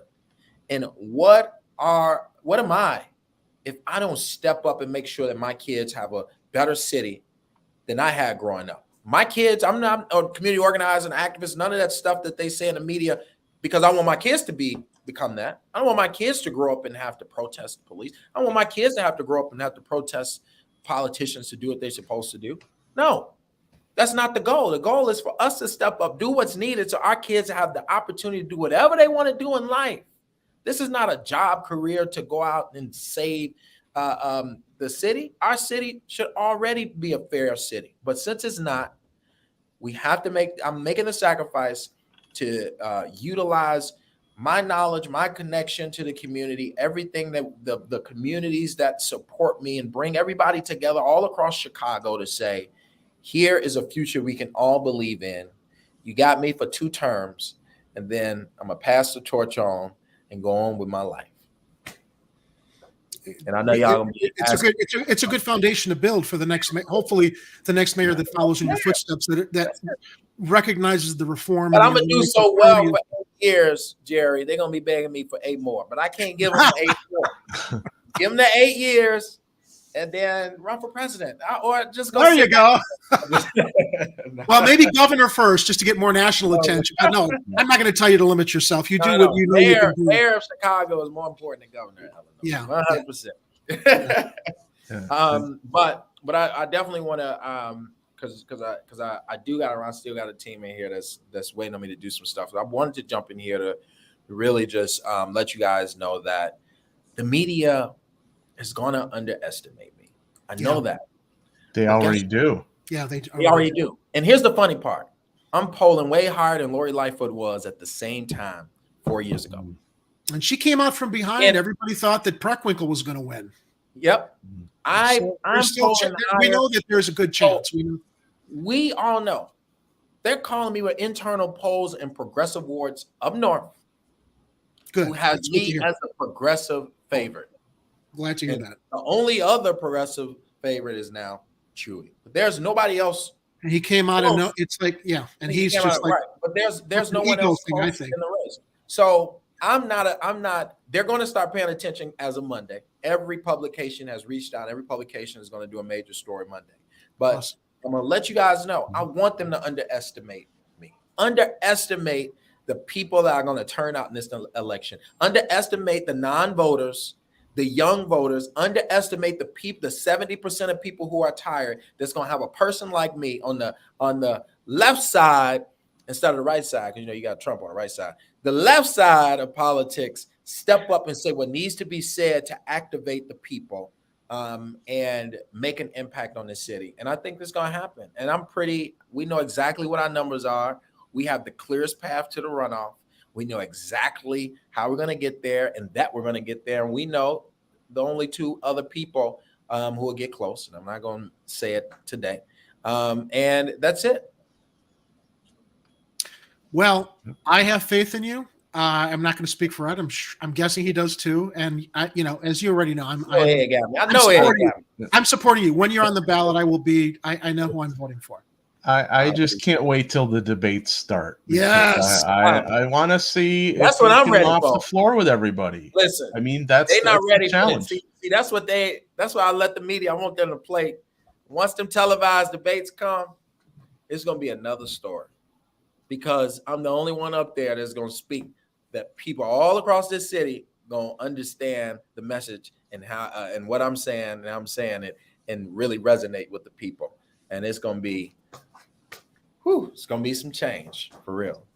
All right. Well, sir, continue the good fight. Thank you for making some time to join us tonight. I'm sorry for the last minute invite, but as I knew we were covering, I want to show you one of your big supporters, Amadeus, right here, one of my team members. Hey there. Are you guys live? We live. We are live. How you doing? Press secretary and on the communication. So does amazing communication with you guys. Yeah, and he's we're going to continue to maintain communication with you too, believe me. And as things continue to progress, we look forward to having you back on the show. And I'm just very I'm very proud to know you, and I'm very proud of everything you do to fight for us, and especially the most vulnerable vulnerable people across the city of Chicago. So Jamal, thank you so much. And we you will see so you on much. Monday. And Yes. we're excited to Monday. see what's to come.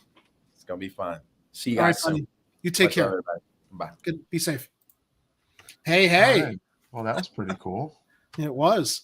That's why I was stalling for time through all of our stories, because I had a feeling we would have and I'm sure we'll have Jamal back to talk again. And of course, all the other candidates, if you want to come on Chicago Corner, we will provide equal time.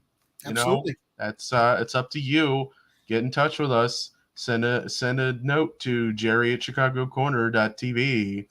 And we got some comments in the chat. Extra Boa, no, not booty. He wants to ban the boot. Those things they put on cars. We had to put our irreverence on hold during what was a very serious conversation. Although I think Jamal has got a sense of humor, but out of respect for all the work he's doing, I didn't want to. I wanted to kind of keep it serious. Save that till after he's gone. Right. Until he like wants to have the fun time on Chicago Corner, in which case, that's up to him. But right. He's a candidate here, so we gotta play it straight for at least a minute. Equal respect for all candidates, except.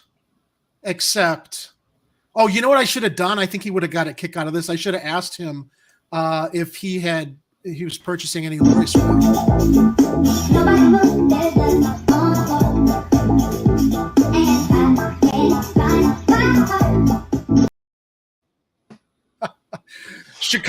Chicago is burning, but buy Lori swag. Oh, here we go. Chicago is burning, ladies and gentlemen. However,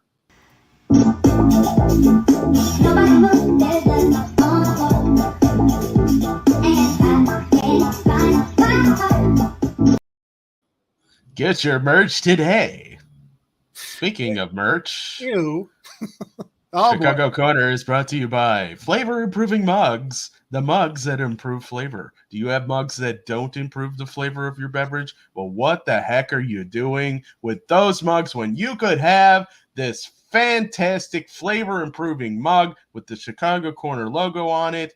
And there is a link in the description below for our shop on Redbubble where you can get that. And they got the chocolate milk cow hot cocoa mug and some T-shirts. And for those who have no sense, no reference to what that has to do with, that has to do with Peg Leg Sullivan, who we think started the Great Chicago Fire, and his cow Bessie, who produces chocolate milk.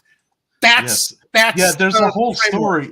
There's a whole backstory, and we can do a rehash some other time, but we just don't have time tonight. Well, I wanted to give people a point of reference for now.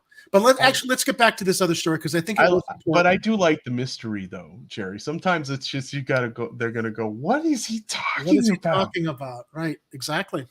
All right, but back to our story before we were joined by Jamal regarding Chicago Public Schools monitoring students' social media for worrisome behavior. So we established, as we were talking about that story, there's absolutely a need to monitor threats and cries for help. Threats in the wake of all of these school shootings, cries for help in the wake of all of these suicides as a result of bullying. So one of the things, though, as much as I think that this is a good idea, a fair point has been brought up that there is no independent research or other evidence showing that student social media monitoring programs are effective in preventing violence and self-harm. Okay, there might not be any evidence, but maybe this is the program to see if it helps.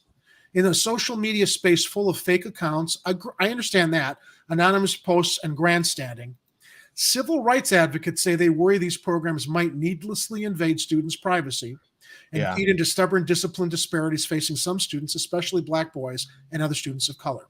You have a comment? You got positives and negatives about this situation, because when you're using a system to monitor these types of communications, you're invading privacy. You're also counting on an algorithm to detect things that maybe only a human brain can actually discern is a problem. So maybe these will be good tools to like bring to the attention of somebody who monitors those things, and like you have a human look at these warnings and go, okay, that's nothing, or okay, yeah, maybe we should look into this. But then, how much Big Brother do we really want on this? Well, how much is situation? algorithm driven, and how much of it is live eyes that can actually make a judgment call? I think. Yeah, I mean, it's one of those things where it's good that they want to do something, and that they're trying to see if this is something that will be effective in helping them reduce incidents. So try it out, see what works, see what doesn't. Hopefully people will be paying attention to where people don't get hurt because of this, and maybe people could be saved because of it. We don't know. Now, Cassie Cresswell of the nonprofit Illinois Families for Public Schools says surveying students online could undermine the district's most important tool for getting information that helps avert violence. Quote, kids have to have good relationships and trust with adults in their school communities, and that's how we prevent stuff from happening, she said. Spying on kids is not how we do that. Yeah, that's a good point. Yes, but J. Dean Chow, the district safety and security chief, said the new program is not meant to punish students, and the district will involve police only when staff, now I hear staff, not algorithms, I'm hearing staff, which we would presume means live eyes, believe a post signals an imminent threat to safety. Rather, now remember, Ed, we were talking about this after the 4th of July shooting in Highland Park. Mm-hmm. This guy Cremo, his social media was filled with red flags, and people could his say, YouTube channel was his YouTube, no, his Facebook too. Okay, and Yeah. people could say, well, you're being unfair in judging him, or actually, if people had judged him with, let's say, okay, it wasn't about judging; it was about what we call red flags and alerts that somebody might be having a mental health crisis. And to be fair, if you're posting on social media, you're posting things in public. That's so right. it's not like your privacy is exactly being invaded because you're posting on a public space. Social media, not private media. So, district officials say the program aims to help students amid a pandemic-era rise in youth mental health challenges, as social media has come to play a key role in fomenting conflict and bullying on campus. Now, to the point about the Highland Park shooter, had this program been in place, I mean, and this is Chicago Public Schools, but had a program like this been in place in all schools, right? A monitoring program where live eyes, even if it's algorithm driven to begin with, if something triggers, then you got to have live eyes review it and see what's going on. Who knows, had they not seen Cremo's page and said, we might want to reach out to this kid's family and see what's going on there, because he seems to be going through some kind of a crisis based on the stuff he's sharing on social media of gun paraphernalia, the videos that he was sharing that were clearly red flags that something wasn't right upstairs. Yeah. And of course, it is a slippery slope too. Like, we don't want this type of a system being used to basically be an authoritarian control over the Absolutely not. That's true. And so where Pilgrim has brought up a red flag is having critical thinking skills. We agree with that. That's that's one of those things where it's like a kid having a brain doesn't necessarily mean they're a problem in school. Now, Jack G brings up a good point. He was not in high, but he just graduated from. Okay, so point made. He wasn't in high school, but I didn't get a chance to go back and see what was on his page when he was in high school, and he was just out of high school. So I think he was just out of high school. Was he 19, 18 or 19? I think. Well, I mean, and he had been making videos for a while. So it's not like he hadn't been making content while he was in high school. And so maybe this might have been a situation where somebody would have gotten a red flag and maybe gotten this kid some help. Yeah. In time. This is not about getting children in trouble. Chow said in an interview with Chalkbeat. This is about getting children support.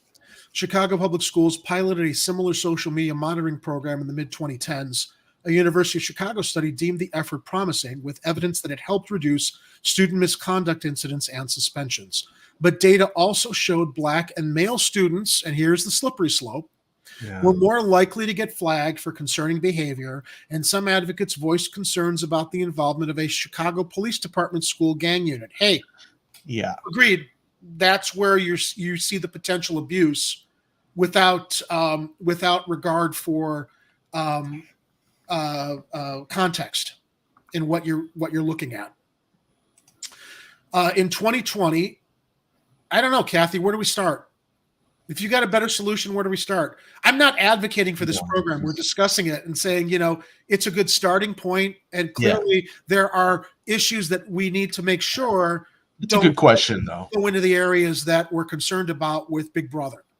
Because without something like this, what are you going to do? What are you going to do to prevent the next school shooter or mass shooter or kid in high school who decides he's going to go shoot up a schoolroom?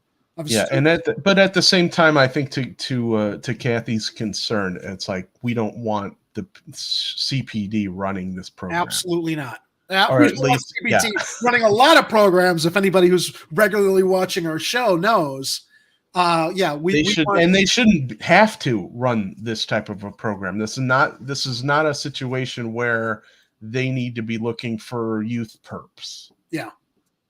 This is a completely different situation here. The article goes on to share in 2020, Chicago Public Schools won a $750,000 grant from the U.S. Department of Justice to launch, quote, support our students through a federal program titled Stop School Violence. It wasn't until this April that the district put out a notice seeking proposals from companies to monitor. And that's, the whole profit incentive here is something that I'm a little bit concerned about also, because whenever you introduce the profit incentive into stuff like this, Ed, what happens. Hanky, what was it? Yeah. Profit motive. So anyway, it wasn't until April, blah, blah, blah, blah, blah. Hold on. Where did I lose track of? Okay. It wasn't until this April that the district put out a notice seeking proposals from companies, not our government or programs in place, companies to monitor student social media. This would be a great program to put some tax dollars in to protect our public schools. Why does it have to be private companies? Why can't we figure out a way, along with reopening mental health clinics, having that component in there to be able to run it properly as opposed to monetize it? I don't know. But let me continue. To monitor student social media for worrisome online behavior such as threats, suicidal ideation, and references to drugs, weapons, or gang activity, the document said the district was especially concerned about an almost 60% increase in reports of suicidal ideation in students over the previous school year, with about 300 such reports received since August of 2021. It planned to spend $450,000 on the program over 3 years. Two companies, Safer Schools Together and Go Guardian, submitted proposals. The district selected Safer Schools Together, a firm based in Canada with U.S. headquarters in Washington State. Officials said the company offered both a lower cost and better methodology for flagging concerning online behavior. In August, the school board approved an agreement with SST for up to $161,400 over 13 months. Supporting our students comes on the heels of a pre-pandemic student social monitoring pilot program called Connect and Redirect to Respect, which was also supported by a federal grant from the Department of Justice. I accidentally clicked something and I lost my page, but that program involved random keyword searches of public social media profiles. In some cases, officers, here's the slippery slope. In some cases, officers with CPD's gang school safety team met with students at their schools to discuss troubling posts. Staff referred students to mentoring, after school and summer programs, and other services. Now, I'm sure those gang school safety teams were probably more focused on South and West Side neighborhoods as opposed to North Side, but I'm just speculating. A report by the University of Chicago's Crime Lab compared outcomes for students at schools participating in the program, about 24 elementary and high schools, most of them on the city's west and south sides, and for those at a control group of schools with similar demographics. The study found students at participating schools were at a lower risk of becoming a shooting victim, though the difference was not strategically significant. It did show these schools had significantly fewer misconduct incidents and suspensions and better attendance, while students were not any more likely to be arrested. Data in the report also shows that students flagged through the program were more likely to be Black and much more likely to be male than students referred for intervention by school staff. The researchers interviewed teachers and administrators who said many conflicts at school start out on social media. I've seen that. And some educators more informally monitor posts in hope of warding off trouble on campus. Reporting by ProPublica and WBEZ highlighted concerns by advocates and experts who questioned the practice of pulling students into meetings with police officers based on information gleaned from a program that students and their families didn't know about. The new program will be different in some key ways, officials said. The district's earlier pilot initially used a software to flag posts, but Chow said the algorithm did not catch a lot of situations we are most concerned for. SST's proposal and the district's contract with the company say it will use technology to scan posts, but Chow said it will ultimately rely on trained people to review them and flag any content as concerning. Ed. Okay. All right. Well, those were our concerns. Yeah. Right. So, okay. At least they're aware of the potential pitfalls of doing something like this. So I guess we'll see what happens going forward.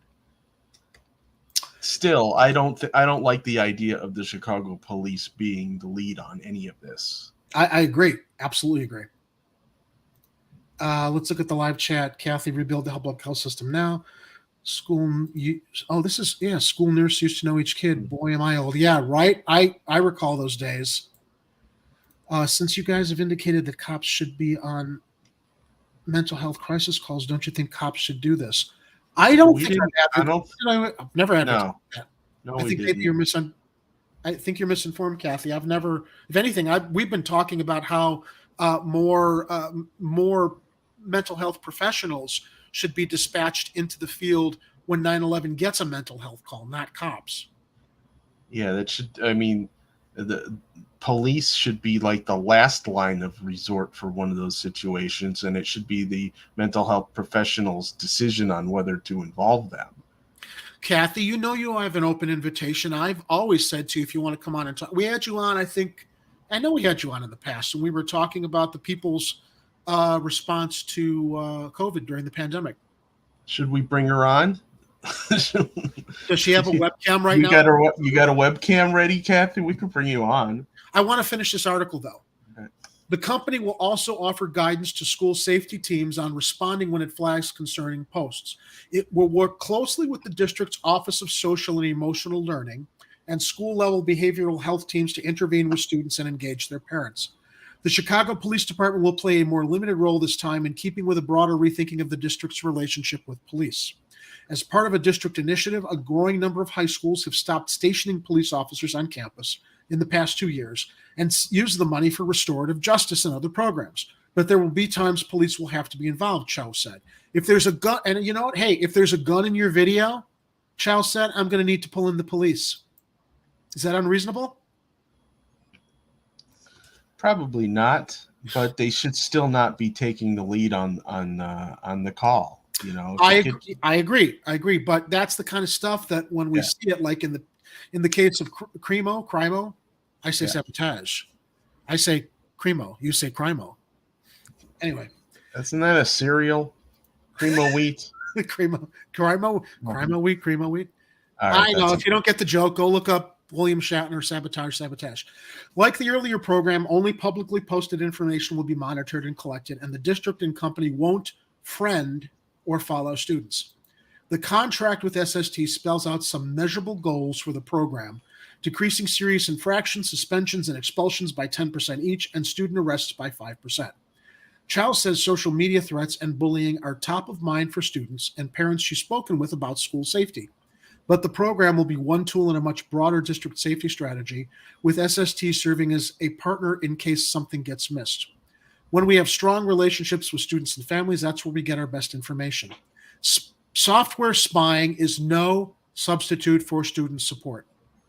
Arseny Acosta, a junior at DeVry University Advantage Academy and an advocate with youth groups Good Kids Mad City, said many students want to take a more active part in safeguarding safety on campus and beyond. She pointed to the group's key role in a Diet High School for the Arts Restorative Justice Program and a social media peace pledge it penned as part of its Peace Book anti-violence proposal. Hang on just a second. Okay, it's Diet High School, DYETT. What did I say? I just don't want people out there thinking it's a Diet High School. Oh, Diet. Okay, yeah, Diet. I will repronounce it. Although you say Diet, I say Diet. You say Diet. It sounds a little sabotage to me. Sabotagey. This idea. Oh wait, but okay. The Peace Book anti-violence proposal, but monitoring students' social media feels invasive. She said it could add to mistrust among Black and Latino students, and I mean, I think we both understand that, who feel they are still held to a higher discipline standard, Acosta said. Agreed. This idea will most likely backfire and make students more distrustful of CPS, Acosta said. CPS should be empowering and employing their student youth to create safety networks. Has that been approached? I don't know if there's been any conversation regarding that. Some district officials have said that programs that monitor student social media for keywords produce an excess of noisy data that school staff have to sift through to find any credible threats, said Elizabeth Laird of the nonprofit Center for Democracy and Technology. Hey, can I just tell you something? When I was a kid and there were bullies and other kids terrorizing other students, and I would talk to the teachers more often than less, it wasn't paid attention to. It's part of bucking up and toughening up. And even, in incidents where I got beaten up and my mother had to come to the school and have conferences with the principal or teachers, even in those cases, the parents of the bullies, not my kid. So, I think that, as I'm reading this, it's like, this is where you advance to when those on the ground in the trenches don't want to get involved in really surveying what's happening beyond social media, like actually in the school. I mean, social media adds a whole other component to it. But I feel like this is symptomatic of blind eyes being turned to bullying, threats in schools that either influence a kid committing suicide or influencing a kid to strike back who's got a mental health issue, who decides to go get guns and shoot up the school and the people they perceived as bullying them. So when we talk about here that school staff have to sift through and find any credible threats, don't tell me that school staff can't see with their own eyes what's going on in front of them in the hallways, the classrooms, otherwise outside of class time. Well, I imagine that they can, but like most schools, they're probably short-staffed. They can't be paying attention to every kid that's in that school, and so if they have additional tools like this to help them identify situations, I guess it's okay. But yeah, you're right. It's like they should be, paying attention, looking for signs. You're not always going to see them though. And maybe that's the problem, because I mean, clearly, if more teachers are seeing the signs, we're not seeing it in the reduction of these types of, mass shooting incidents. I think to Kathy's point here, and Kathy, believe me, you have my sympathies on this. I think we've all gone through some really dark times where dark thoughts cross our minds. And hopefully we have help and support, or sadly, a lot of people don't. I want to talk about suicide prevention. I have personal experience with this. In regards to this particular article, while it is talking about analyzing threats, this program is also focused on trying to find cries for help, which I think is very, very important to what you're sharing here in regards to talking more about suicide prevention. Kathy goes on to say social justice and remediation professionals should be on your show. Tom Tresser knows the best. Sadly, my connective network is not as large as yours might be, Kathy, or to her credit, Kira. I know Kira knows a lot of people. That's why she's wrangling a lot of guests for the show. But Kathy, I know you email us a lot, and I do see your posts, and we have been pursuing some of the leads that you have, some of the connections through your activism. Yeah, we'll explore that. What else is being commented on in the chat here? Okay, yeah, I know you don't want sympathy, dear, but I get it. I understand. I'm with you. I'm just trying to like signal. I get it. When I said that lots of people have had dark thoughts about suicide, do you understand my signaling? So I get it.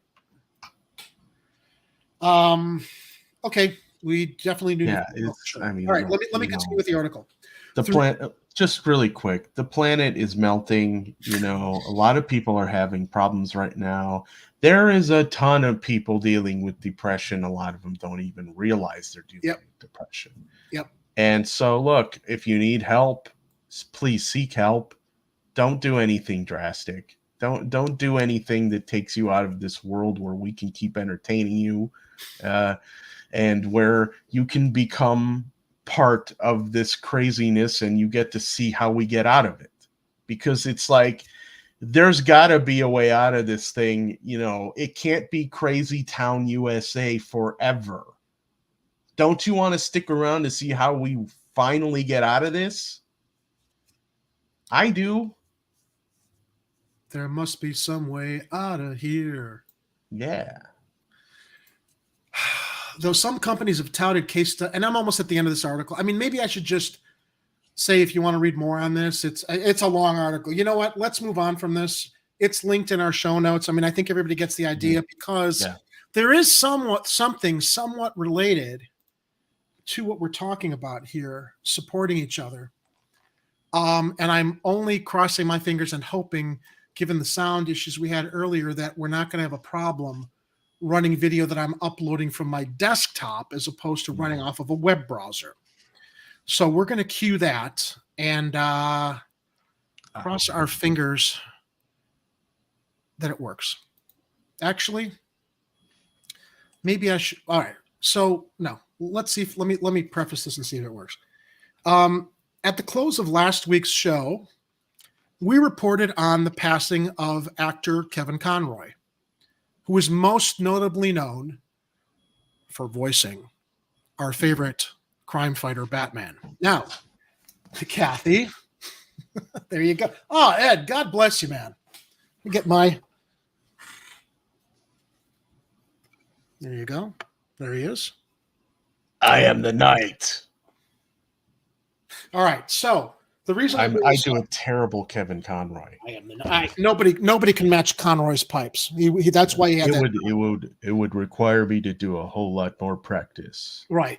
But I know we've gotten a lot of comments. So, superheroes this, superheroes that. I know a lot of people aren't interested, but I felt after his passing and coming across this video on social media, I would have Mr. Conroy, the dearly departed Mr. Conroy, explain to those of our viewers who might not be Batman or superhero enthusiasts, who might not be able to engage imagination and hope and inspiration because of what an awful world we are struggling to get through and support each other through. Mr. Conroy, God, I hope the audio works. Mr. Conroy used to participate in, not TikToks, the service where you can pay a celebrity to send a greeting to a friend for a birthday. Do you know what that service is, Ed? I'm forgetting it now. Anybody in the live chat know what that service is called? I can't remember. So I know someone will chime in about it. All right. Anyway, it's a service where you can pay a celebrity to reach out and record a video message for a friend. Mr. Conroy was part of the service, and he would. It's called Cameo. Cameo. Thank you, Raziel the Great. Thank you, Cameo. And Raziel the Great, first time I'm seeing you. Please participate more. So Mr. Conroy used to participate in this program, Cameo, and his last cameo that went out to someone for their birthday. Wow.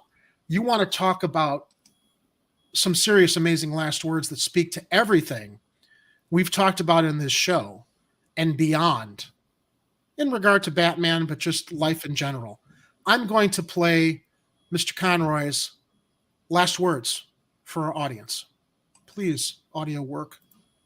It's not who you are underneath. It's what you do that defines you. Okay, now this is Kevin. You know, the wonderful thing about playing this role for so long, and I've been doing it for 29 years, And something I never anticipated happening is this interaction that I get to have with the audience. The Batman audience, the fans, are so devoted to the character, uniquely so. And I have a theory why. I think it's because of all the superheroes. He's the only one who's not a superhero. He doesn't have any superpowers. There's nothing supernatural about him. He can't fly. He can't see through walls. He's a human being. He's a man. He's like you and me. In fact, he's a very flawed man.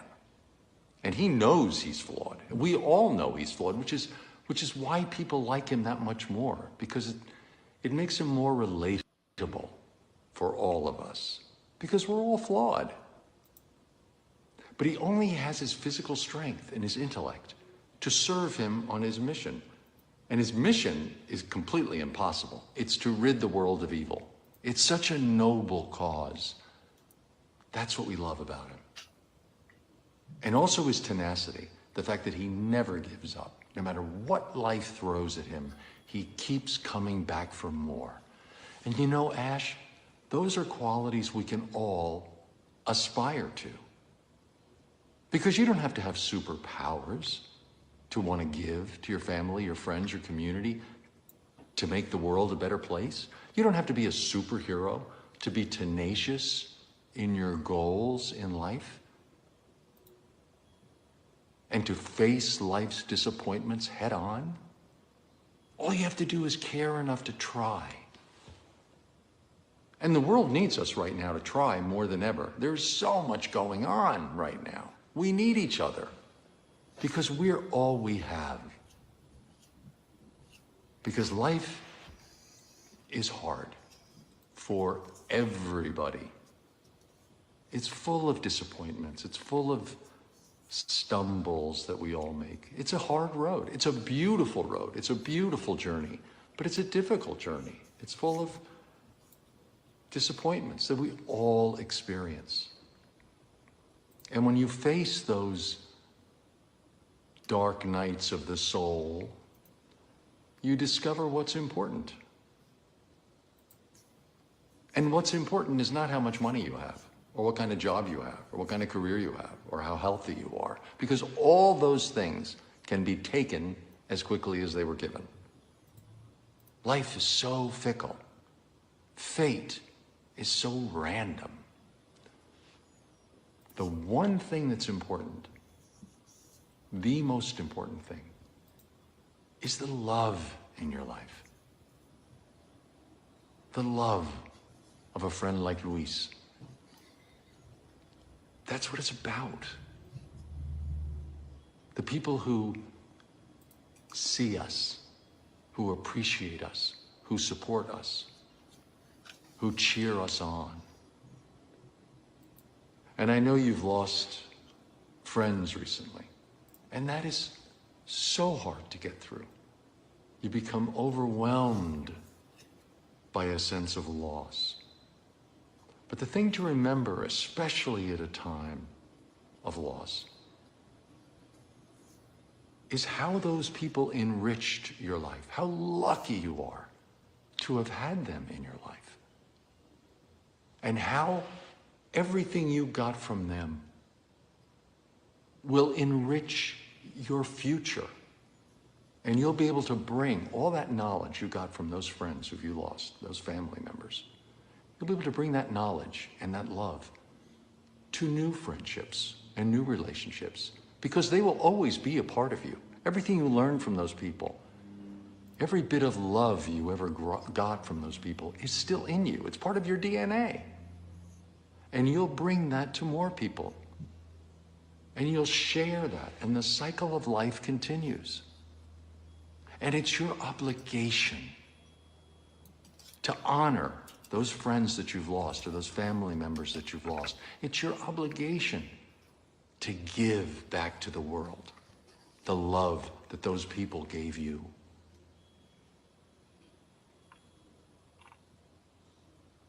I've lost many, many, many friends over the years, and it is hard.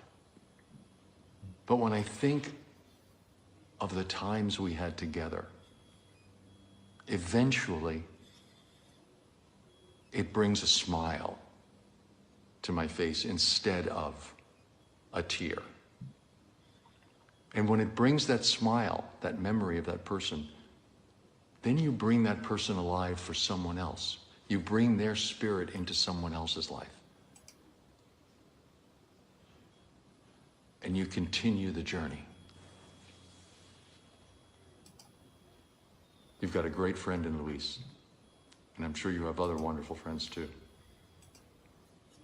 So take care, Ash. We're all on this bumpy road together. And remember, that man has always got your back. What a class act that guy was. Kevin Conroy has passed. Long live Kevin Conroy. Long live the character he represented, the Batman, and all of the ideals that were presented in Mr. Conroy's very heartfelt message. Any more questions as to why we lean on Batman as an example? I hope not. Anyway, I thought as we go into our Thanksgiving week of celebration and getting together with families and stuff, that was a worthwhile message to share, especially in context of this actor's passing. And man, what a legacy, what a message to leave behind before he left his friends and family and the greater good here. So R.I.P. Kevin Conroy, you will be missed. Yeah, not just for being Batman. Yeah, it's almost like he left that message knowing that he didn't have much time left. And he passed from cancer. And who could know? I mean, normally when you know people are ill, rough. Their voices are among the first things to. And this guy, up through that was like a week before he passed.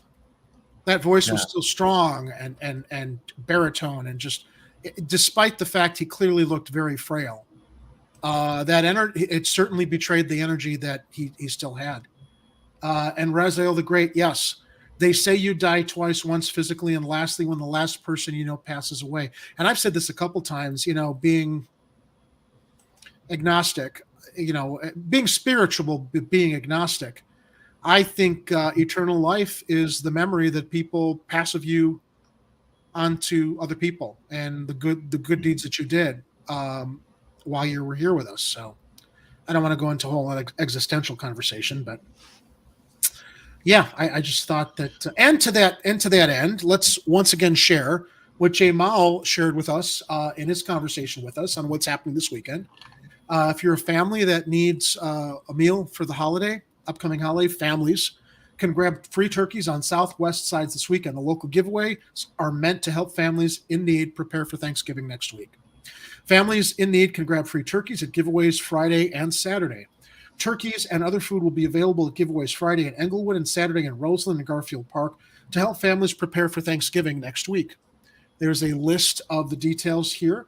In Englewood, local groups are teaming up to give away turkeys 2 to 6 p.m. Friday, which would have been today. At 400 West 71st Street in Englewood, residents can get turkeys, food baskets, and trimmings, according to a news release. Roseland Community Hospital will host its turkey drive beginning at 10 a.m. tomorrow at the hospital, 45 West 111th Street. According to a news release, it's partnering with Molina Healthcare and Blue Cross Blue Shield of Illinois to give away 250 turkeys and a free hot meal to families who come by.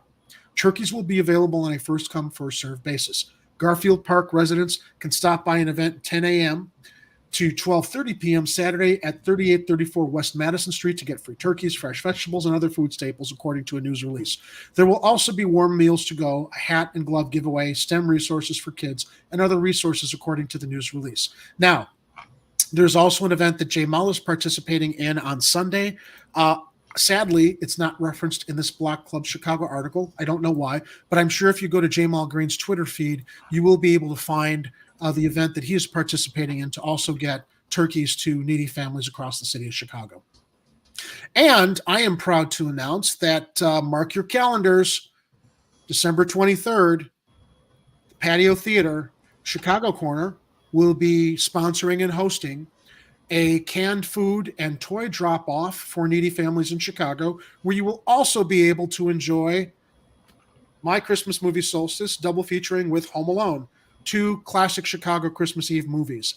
And we will have more details released. I mean, we just put this together this week. We're going to be promoting it, hopefully getting a lot of press the first and second week of December. We're also going to be relying heavily on our viewers and followers to help share this event. It's not just about seeing a movie. Thank you, Ed. It is about giving back to the community and being able to get together post-pandemic with your neighbors, with your community, enjoy a show, do some good, bring some donations in food, toys. And I'm thinking we're also going to see how we might be able to team up with a group to collect clothes, maybe for the immigrants that came to Chicago, that Mayor Lightfoot has decided to put in park field houses instead of putting them in vacant housing that certainly could figure out how to afford subsidizing. Anyway, yeah, we'll have more details. It's a good time. Yeah, it's going to be a good time. It's going to be a good time. Kira and Ed and I will be out there live streaming probably about an hour or two before the show starts. We don't have the show time yet. But right now, just mark your calendars. Friday, December 23rd. It's the night before Christmas.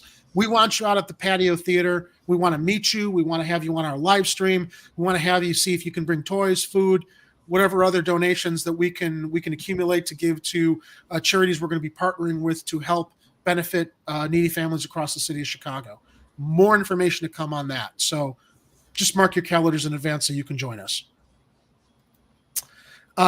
Anything else, Ed, that you'd like to share? Anything else? I can't think of anything off the top of my head. But if you guys want to make your own Chicago-style pizza at home, head over to realdeepdish.com. And let me see if I can pull that website up really quick so you guys can see what I'm talking about. Is it loading? Hey, yeah, it's loading. You got a faster web browser load than I do. Yes, so realdeepdish.com, where you can learn how to make deep dish pizza and all the other styles of Chicago pizza. Did you know there are 4 distinct Chicago styles of pizza, Jerry? I thought there were more, but I'll take your word for it on these. Well, I got 4 official ones right now. We got deep dish, which people know about. You got stuffed pizza, which a lot of the other people think is deep dish. And then you got the kind that everybody just around here calls thin crust pizza, tavern style. And the third kind is that kind with the caramelized crust. It sometimes looks black on the outside. If that has been made popular at places like Pequod's. And there are more styles of pizza that you can get in the city, but usually they're regional styles from other cities. So you want New York style, there's a few places that do that here. You want New Haven style, what's that place called? Peace in the city has New Haven style. A bunch of places doing Detroit style these days. And there's even some weird mutant styles like the pizza pot pie. Dude, you're making me hungry. I know. I'm trying to watch what I'm eating. I'm back on my nutrition plan, and every broadcast, pizza. You're trying to stroke me out my arteries with my high cholesterol. You know, if I didn't have to bake a bunch of stuffing tonight, I would have made pizza tonight. I got the ingredients, but I'm like, well, maybe I'll save that for tomorrow. I got to coordinate to pick up some pizza from you before we do a show, so I can enjoy your pizza while we're talking on the air in the evening. Yeah, we definitely got to do that. Or what we could do is you can grab a laptop and come over here, and we can double live stream from my place while we're doing a pizza party. Maybe we could have everyone else from 99 Perspectives over here to run behind us in the background. I appreciate your sharing that. Look, Ed is the chef's kiss of gourmet pizza advice. He is the maestro of pizza, so make sure to visit his page. Yeah, and if you got some extra shekels, I will not say no to that. So you can always donate to Real Deep Dish on Cash App, and there are links on the website. But until then, learn how to make your own Chicago-style pizza at home. Go to realdeepdish.com and click on the article that says, "For the love of deep dish, make a pizza already." What are you waiting for? It's a welcome page. It's got some humor in there because I'm silly. But it also has some good information on how to make pizza at home. Ed, before I forget, we owe Kathy a leprechaun for her super chat. Yes, we do. And Kathy, the reason I put it off was because I knew Jamal was in the waiting room. But here you go. You're going to get more than Lori Leprechaun. You're going to get the Lori Leprechaun supercut. Is that me gold? What the hell are you? I'm a leprechaun, me dear. Here, this is what you're looking for, right? Lost my eyes, startling, help! I'm the leprechaun. Garth, I'm the leprechaun. Cool it, okay? I'm the leprechaun. Stop it, all right? Don't try and steal me pot of gold. P.S. This was breaking news yesterday, but I also want to quickly comment on it. Nancy Pelosi is gone. Well, mostly gone. Yeah, for now. It's like all the old timers in Congress are deciding that they're not going to be leadership anymore. So Steny Hoyer's going to step back, Nancy's stepping back, and then they're just going to install their puppets in their place. Yeah, it's unfortunately. Let me also give one more pitch to everybody to make sure you mark your calendars for December 23rd to watch Home Alone and My Christmas Movie Solstice and bring some stuff to help needy families. It's an award-winning film. Many awards. Plus, this week, Film Threat gave us 7 out of 10. Film Threat's like a really big independent film website, and I was very, very proud. I don't expect 10 stars, but I do really, really enjoy and appreciate the reward of 7 out of 10 stars for their review of the movie. So you'll have an opportunity if you haven't seen it already. There we go, 7 out of 10 stars. That's good. Yeah. I was very, very, very, very excited to see that along with some of the other festival awards. So come on out and meet us, bring some donations to help people, and let's get together in the spirit of community for the holidays.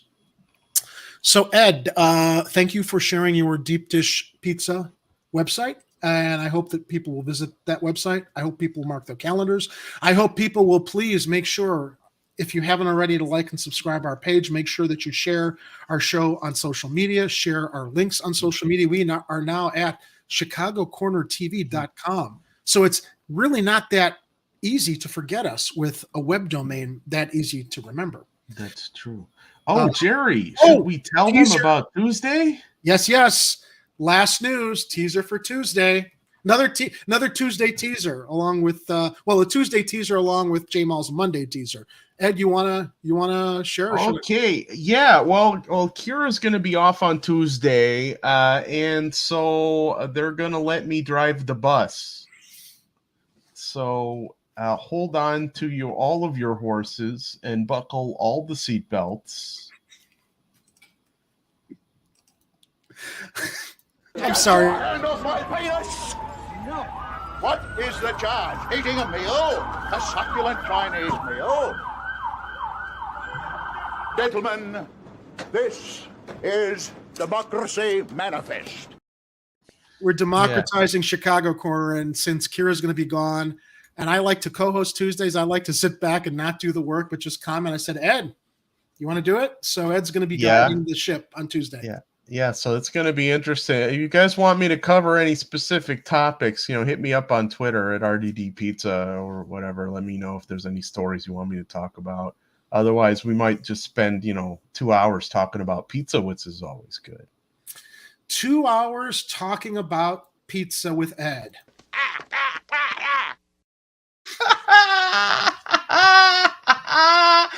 I got the wheel. You can't do nothing about it.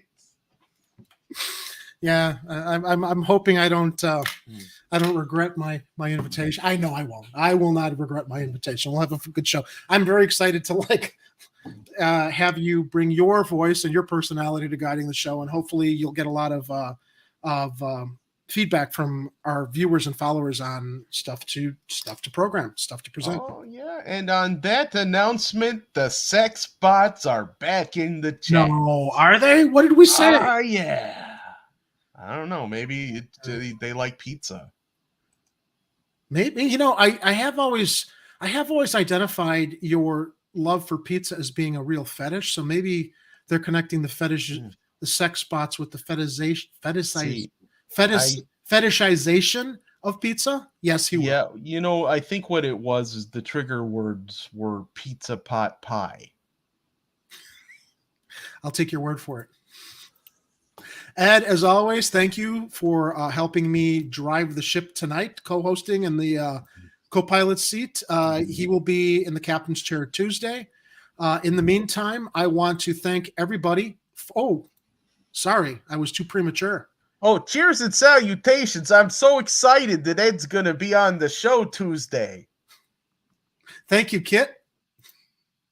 To the rest of my viewers tonight, our viewers tonight, I want to thank you for joining us on another Friday night edition of Chicago Corner. Please, as always, as we go into the weekend in this crazy city we call Chicago that we love, make sure to watch out for each other, be vigilant, take care, and stay safe. And remember, if it's happening on the streets, you will hear about it here on Chicago Corner. Stay safe, everyone. Get out. And don't come back until you've redeemed yourselves.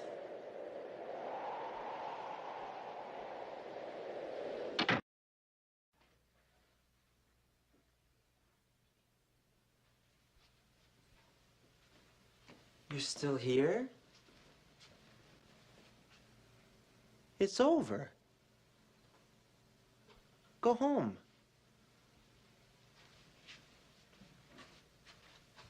Go.